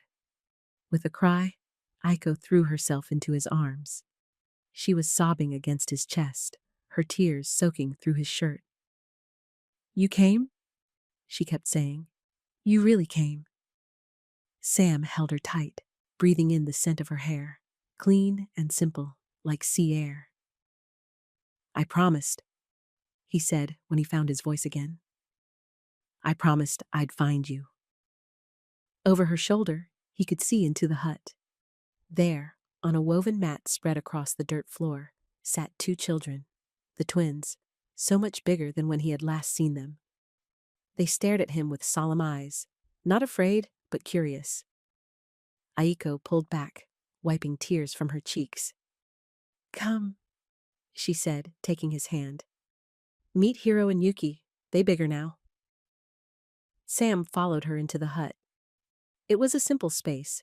One room with a fire pit in the center, mats for sleeping along one wall, a few pots and baskets for cooking and storage. But it was clean and warm, and somehow Aiko had made it home. He knelt beside the twins. Hiro, the boy, reached out a chubby hand and grabbed Sam's finger with surprising strength. Yuki, the girl, hid her face in her hands, then peeked out with a shy smile. "They know you," Aiko said softly. "I tell story every night about brave American who save us." Sam's throat tightened again. "They've grown so much." "Yes, walk now. Say some words." Aiko's face glowed with pride. "Yuki say mama first. Hiro say no to everything?" Sam laughed, and the sound seemed to break something open inside him, a knot of worry and fear that had been wound tight for months. They were alive. They were safe. He had found them. "What happened?" he asked. "After the soldiers took us from the mission, I heard about a train bombing." Aiko's face grew serious. "They put us on train, going north to big camp. But Sister Mary, she follow. Pay guard to let us go when train stop for water." She looked down. "Next day, train attacked. Many die. We already gone." "And the mission?" "Soldiers come, looking for twins with star marks." Aiko touched the birthmarks visible on her children's shoulders. "Someone tell them about us? Mission burn." Her voice broke. "Sister Mary and children run different ways. Hide in villages." "Is Sister Mary?" "Live, last I hear. Help orphans somewhere north." Sam took Aiko's hand. It felt small and rough in his, hardened by months of work to keep her children alive. "You're safe now," he said. "I'm going to take care of you, all of you." Aiko looked up at him, her eyes searching his face. How, Sam? Where we go? Japan not want me? I have enemy babies? America not want Japanese woman. Sam reached into his pocket and pulled out his dog tags. He'd kept them even after his discharge. Now he slipped the chain over Aiko's head, letting the metal tags rest against her heart. You're coming with me, he said simply. Home to Kansas. Outside, gulls cried as the sun rose higher. A new day, bright with possibility. Later that day, as afternoon shadows stretched across the sand, Sam and Aiko sat outside the hut watching the twins play with shells. Hiro toddled on unsteady legs, while Yuki crawled after him, laughing. Tell me about Kansas, Aiko said. You're home. Sam described the wheat fields that stretched to the horizon, golden under the summer sun. The small white farmhouse where he'd grown up, with its porch swing and kitchen smelling of apple pie. The town with its single main street, church steeple rising above the other buildings. People good there? Aiko asked, her eyes on the twins. Not hate Japanese? Sam couldn't lie. Some folks might be unkind at first. The war's still fresh in their minds. He took her hand. But my mother will welcome you, and others will too, once they know you. They see babies? Think Japanese enemy? They'll see children. Sam corrected gently. And children are just children, no matter where they're born. Aiko was quiet for a long moment. When we leave? There's a ship heading for San Francisco next week. I checked when I was in Naha. If we can get passage. How? No papers for me? No papers for babies? Sam squeezed her hand. I'm working on that. Chaplain Davis from the prison. He said he'd help. And I have a little money saved from selling my watch and lighter.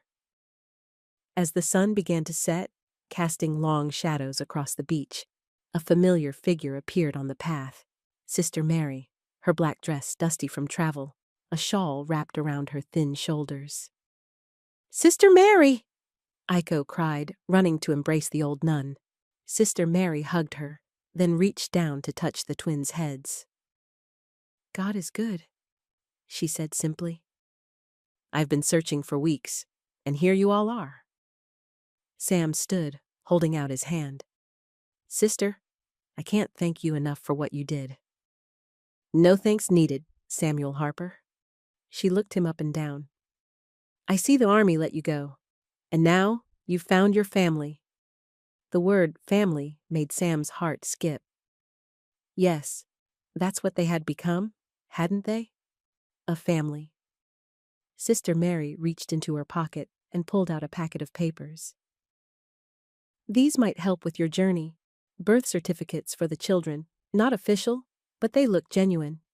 And travel papers for Aiko, listing her as a translator for the American forces. How did you get these? Sam asked in amazement. Sister Mary's eyes twinkled.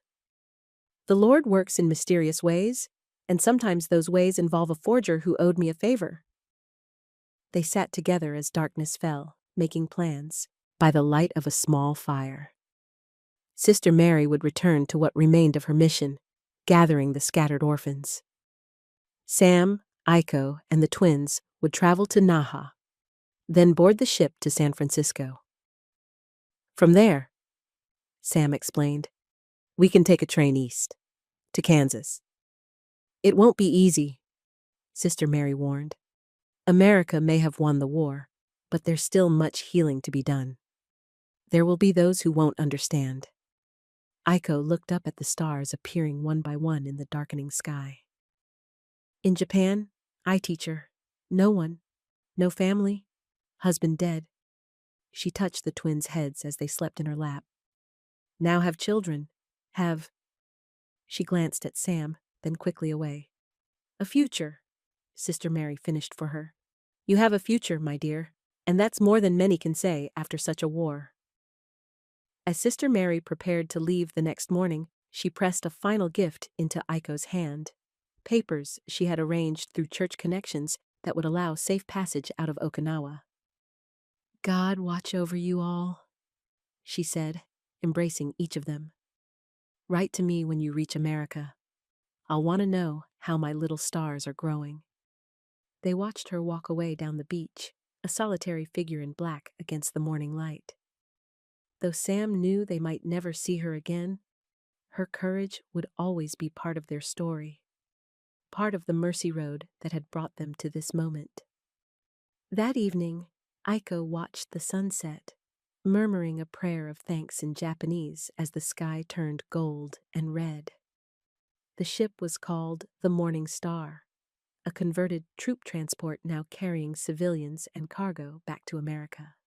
It smelled of diesel fuel and sea salt, its metal decks hot under the tropical sun. Sam held Yuki in one arm and their small bundle of belongings in the other as they climbed the gangplank.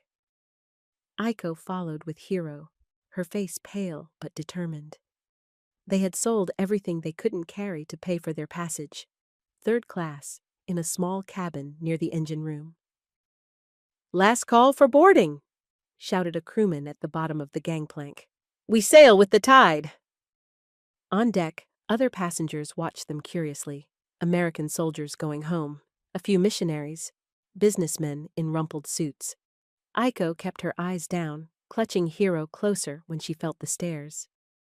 Their cabin was tiny, 2 narrow bunks, a small porthole, barely enough room to turn around. But it was theirs for the 2-week voyage to San Francisco. "It's not much," Sam apologized, setting their bundle on the lower bunk. "But it'll get us home." Aiko sat beside him, Hiro on her lap. "Home," she repeated softly, testing the word. "Your home become our home?" Sam touched her cheek gently. "Our home," he corrected. "Together." As the ship pulled away from the dock, they stood at the railing, watching Okinawa grow smaller in the distance. The island that had brought them together, through war and loss and courage, now fading like a dream at dawn. "Will you miss it?" Sam asked. Aiko considered this, her eyes on the shrinking shoreline. "Miss some. Teacher friends, maybe still alive somewhere. Cherry trees in spring." She looked down at the twins, now watching the waves with wide eyes. "But Japan not safe for us. Too many bad memories." The voyage settled into a rhythm. Mornings on deck when the air was cooler, afternoons in the cabin during the hottest part of the day, evenings watching the stars appear over the vast Pacific. The twins toddled around the deck, making sailors smile and sometimes earning them extra rations.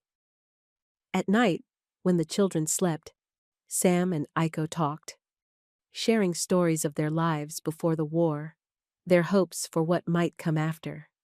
He told her about the farm he hoped to reclaim, the fields that needed planting, the house that needed a woman's touch. "I not know farm work," Aiko admitted one evening. "In Japan, I teach school, read books, write poems." "Kansas needs teachers too," Sam said. "And those twins will need schooling before too long." They sat in comfortable silence, watching the moonlight dance on the waves.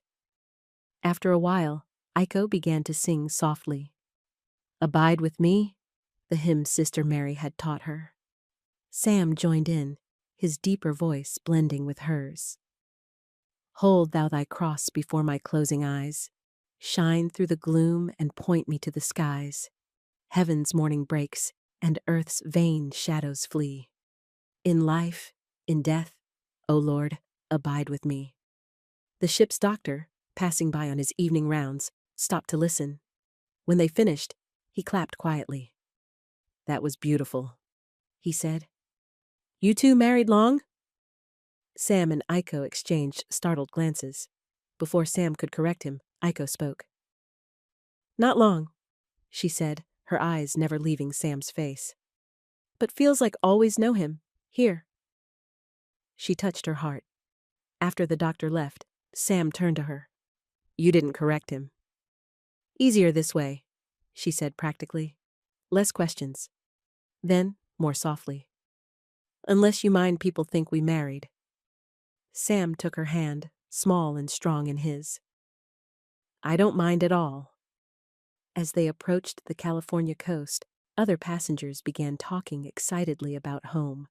Families waiting, jobs to return to, lives put on hold during the war. Sam listened, happy for them, but aware of the challenges that still lay ahead for his makeshift family. Will your mother like me? Aiko asked the night before they were due to dock. Will she accept twins? My mother's the best woman I know, Sam said. She'll love you because He stopped, suddenly aware of what he'd been about to say. Aiko looked up at him, her dark eyes reflecting the lantern light.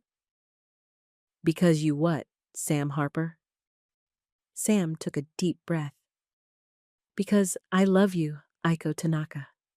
Have since that day in the infirmary when you looked at me with more courage than I'd ever seen. Tears filled her eyes. I love you too, she whispered, but afraid to say. Too much difference between us.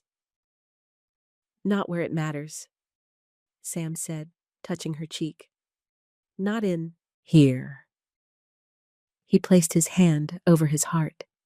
That night, they stood on deck as the ship plowed through dark waters, the twins asleep in their cabin.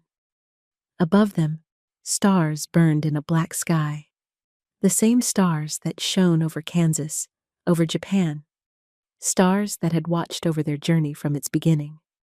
We find way, Aiko said, leaning against him. Together. Sam put his arm around her shoulders. Together, he agreed. The train pulled into Millfield Station just after noon on a May day, so perfect it seemed God had ordered it special. The sky was a deep blue, dotted with fluffy white clouds. Fields of early wheat rippled in the breeze like a green-gold sea. Sam helped Aiko down the metal steps, then reached back for the twins. They had grown during the long journey. First the ship to San Francisco, then trains across the vastness of America. Hiro now walked steadily, while Yuki had found her voice, chattering in a mix of Japanese and English words. The platform was nearly empty, just the station master and a few farmhands loading sacks onto a cart, and at the far end, a woman in a faded blue dress, a shawl around her shoulders despite the warm day. Ma, Sam breathed, his heart pounding. He hadn't seen his mother in nearly 4 years. Her hair had gone completely gray, and she looked smaller somehow, frailer. But her eyes, sharp and kind, were the same. Samuel, she called, her voice breaking as she hurried toward them. Oh, my boy. They embraced, Sam having to bend down to wrap his arms around her. She smelled the same, like fresh bread and the lavender she grew along the porch. When they pulled apart, both wiping tears, Martha Harper looked past her son to Aiko and the twins, standing uncertainly a few steps away. And this must be the family you wrote about, she said, her voice gentle. Sam nodded, reaching back to draw Aiko forward. Ma, this is Aiko Tanaka, and these are her children, Hiro and Yuki. For a long moment, Martha looked at them, this Japanese woman and her half-American twins.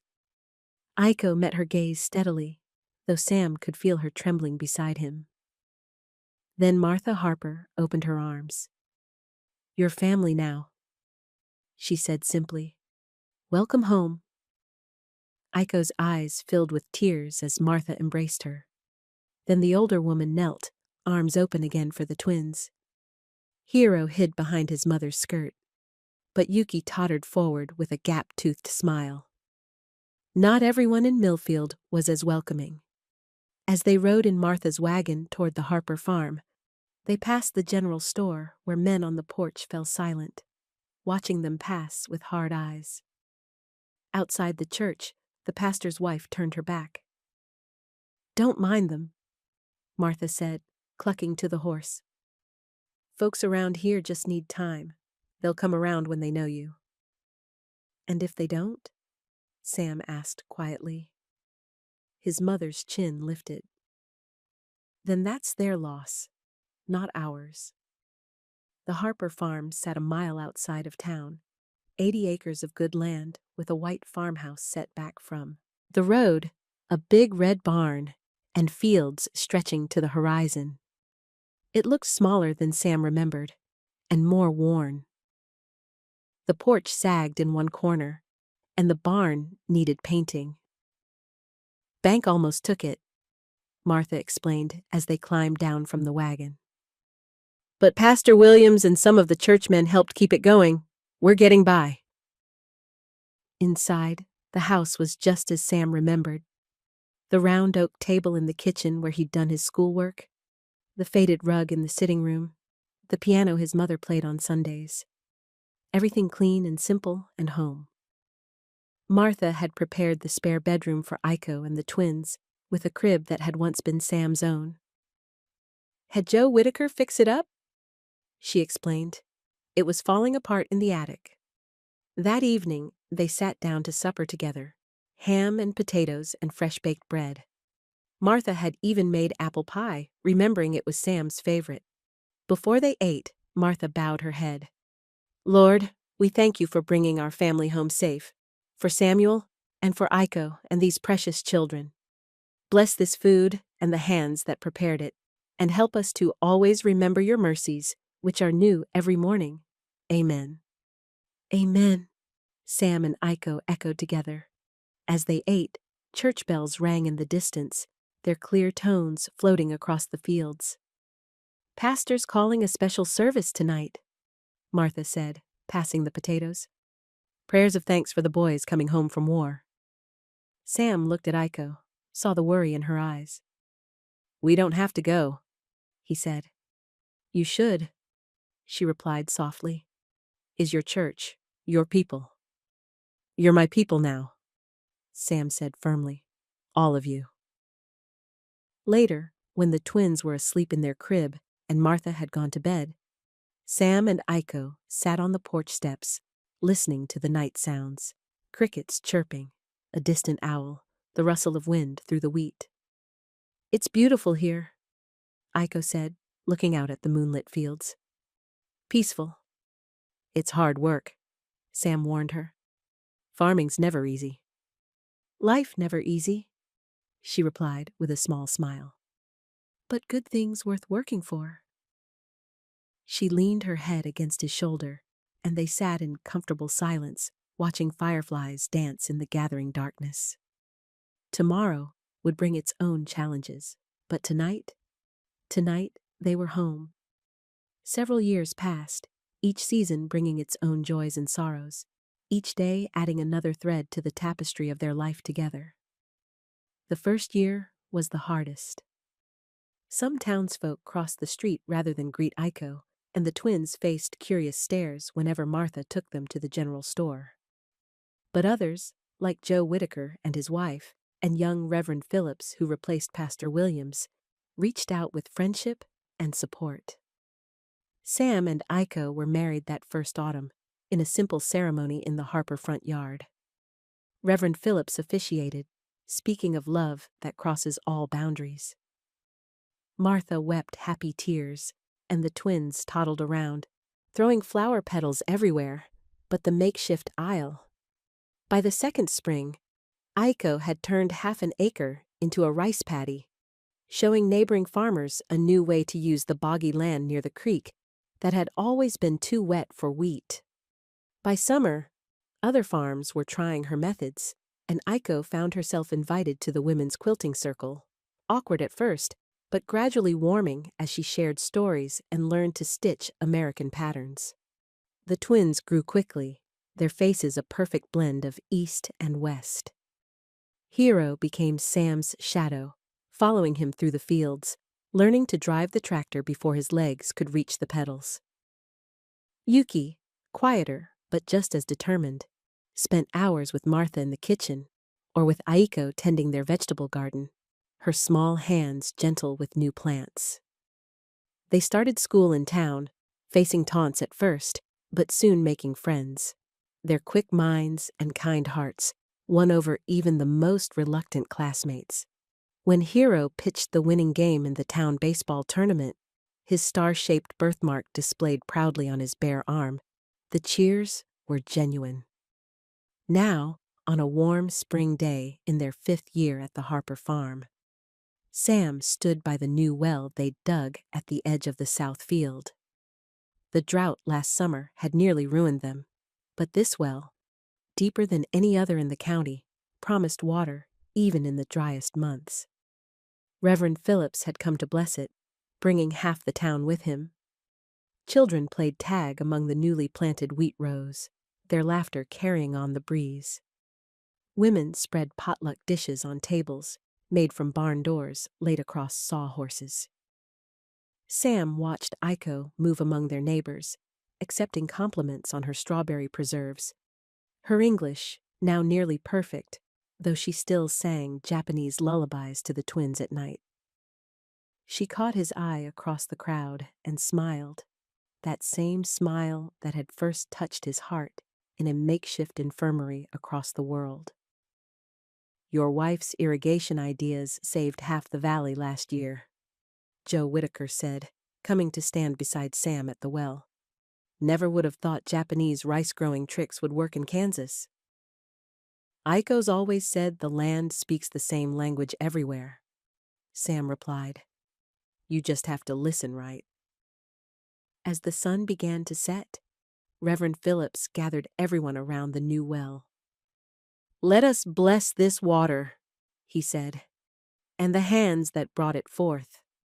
May it nourish crops and people alike, and remind us that God's mercy flows deep beneath even the driest ground." After the prayer, as people began to head home in wagons and the first cars that had come to Millfield, Aiko found Sam by the barn. The twins were helping Martha pack up leftover food, their dark heads bent alongside her gray one. "Happy?" Sam asked, pulling Aiko close. "Very happy," she said, resting her head against his chest. "When you said, 'You're coming with me,' I thought you meant a road, but you meant a life." Sam nodded, looking out over the land they had rebuilt together. The flourishing fields, the painted barn, the farmhouse with its new roof and straight porch.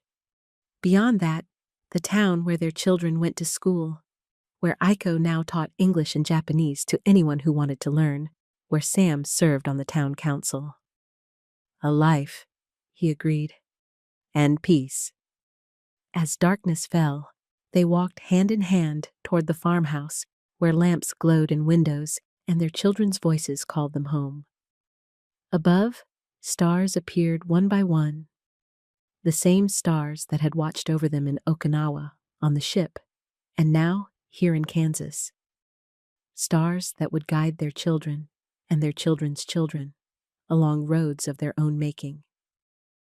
The Mercy Road had brought them here, to this place of belonging. And though the journey had been long and sometimes painful, neither Sam nor Aiko would have changed a single step. For it was not the destination that mattered most, but the hearts that had been changed along the way. Hearts that had learned the greatest truth of all, that love, like mercy, knows no boundaries of nation or race or war. It simply is, and in being, it heals all wounds. The end.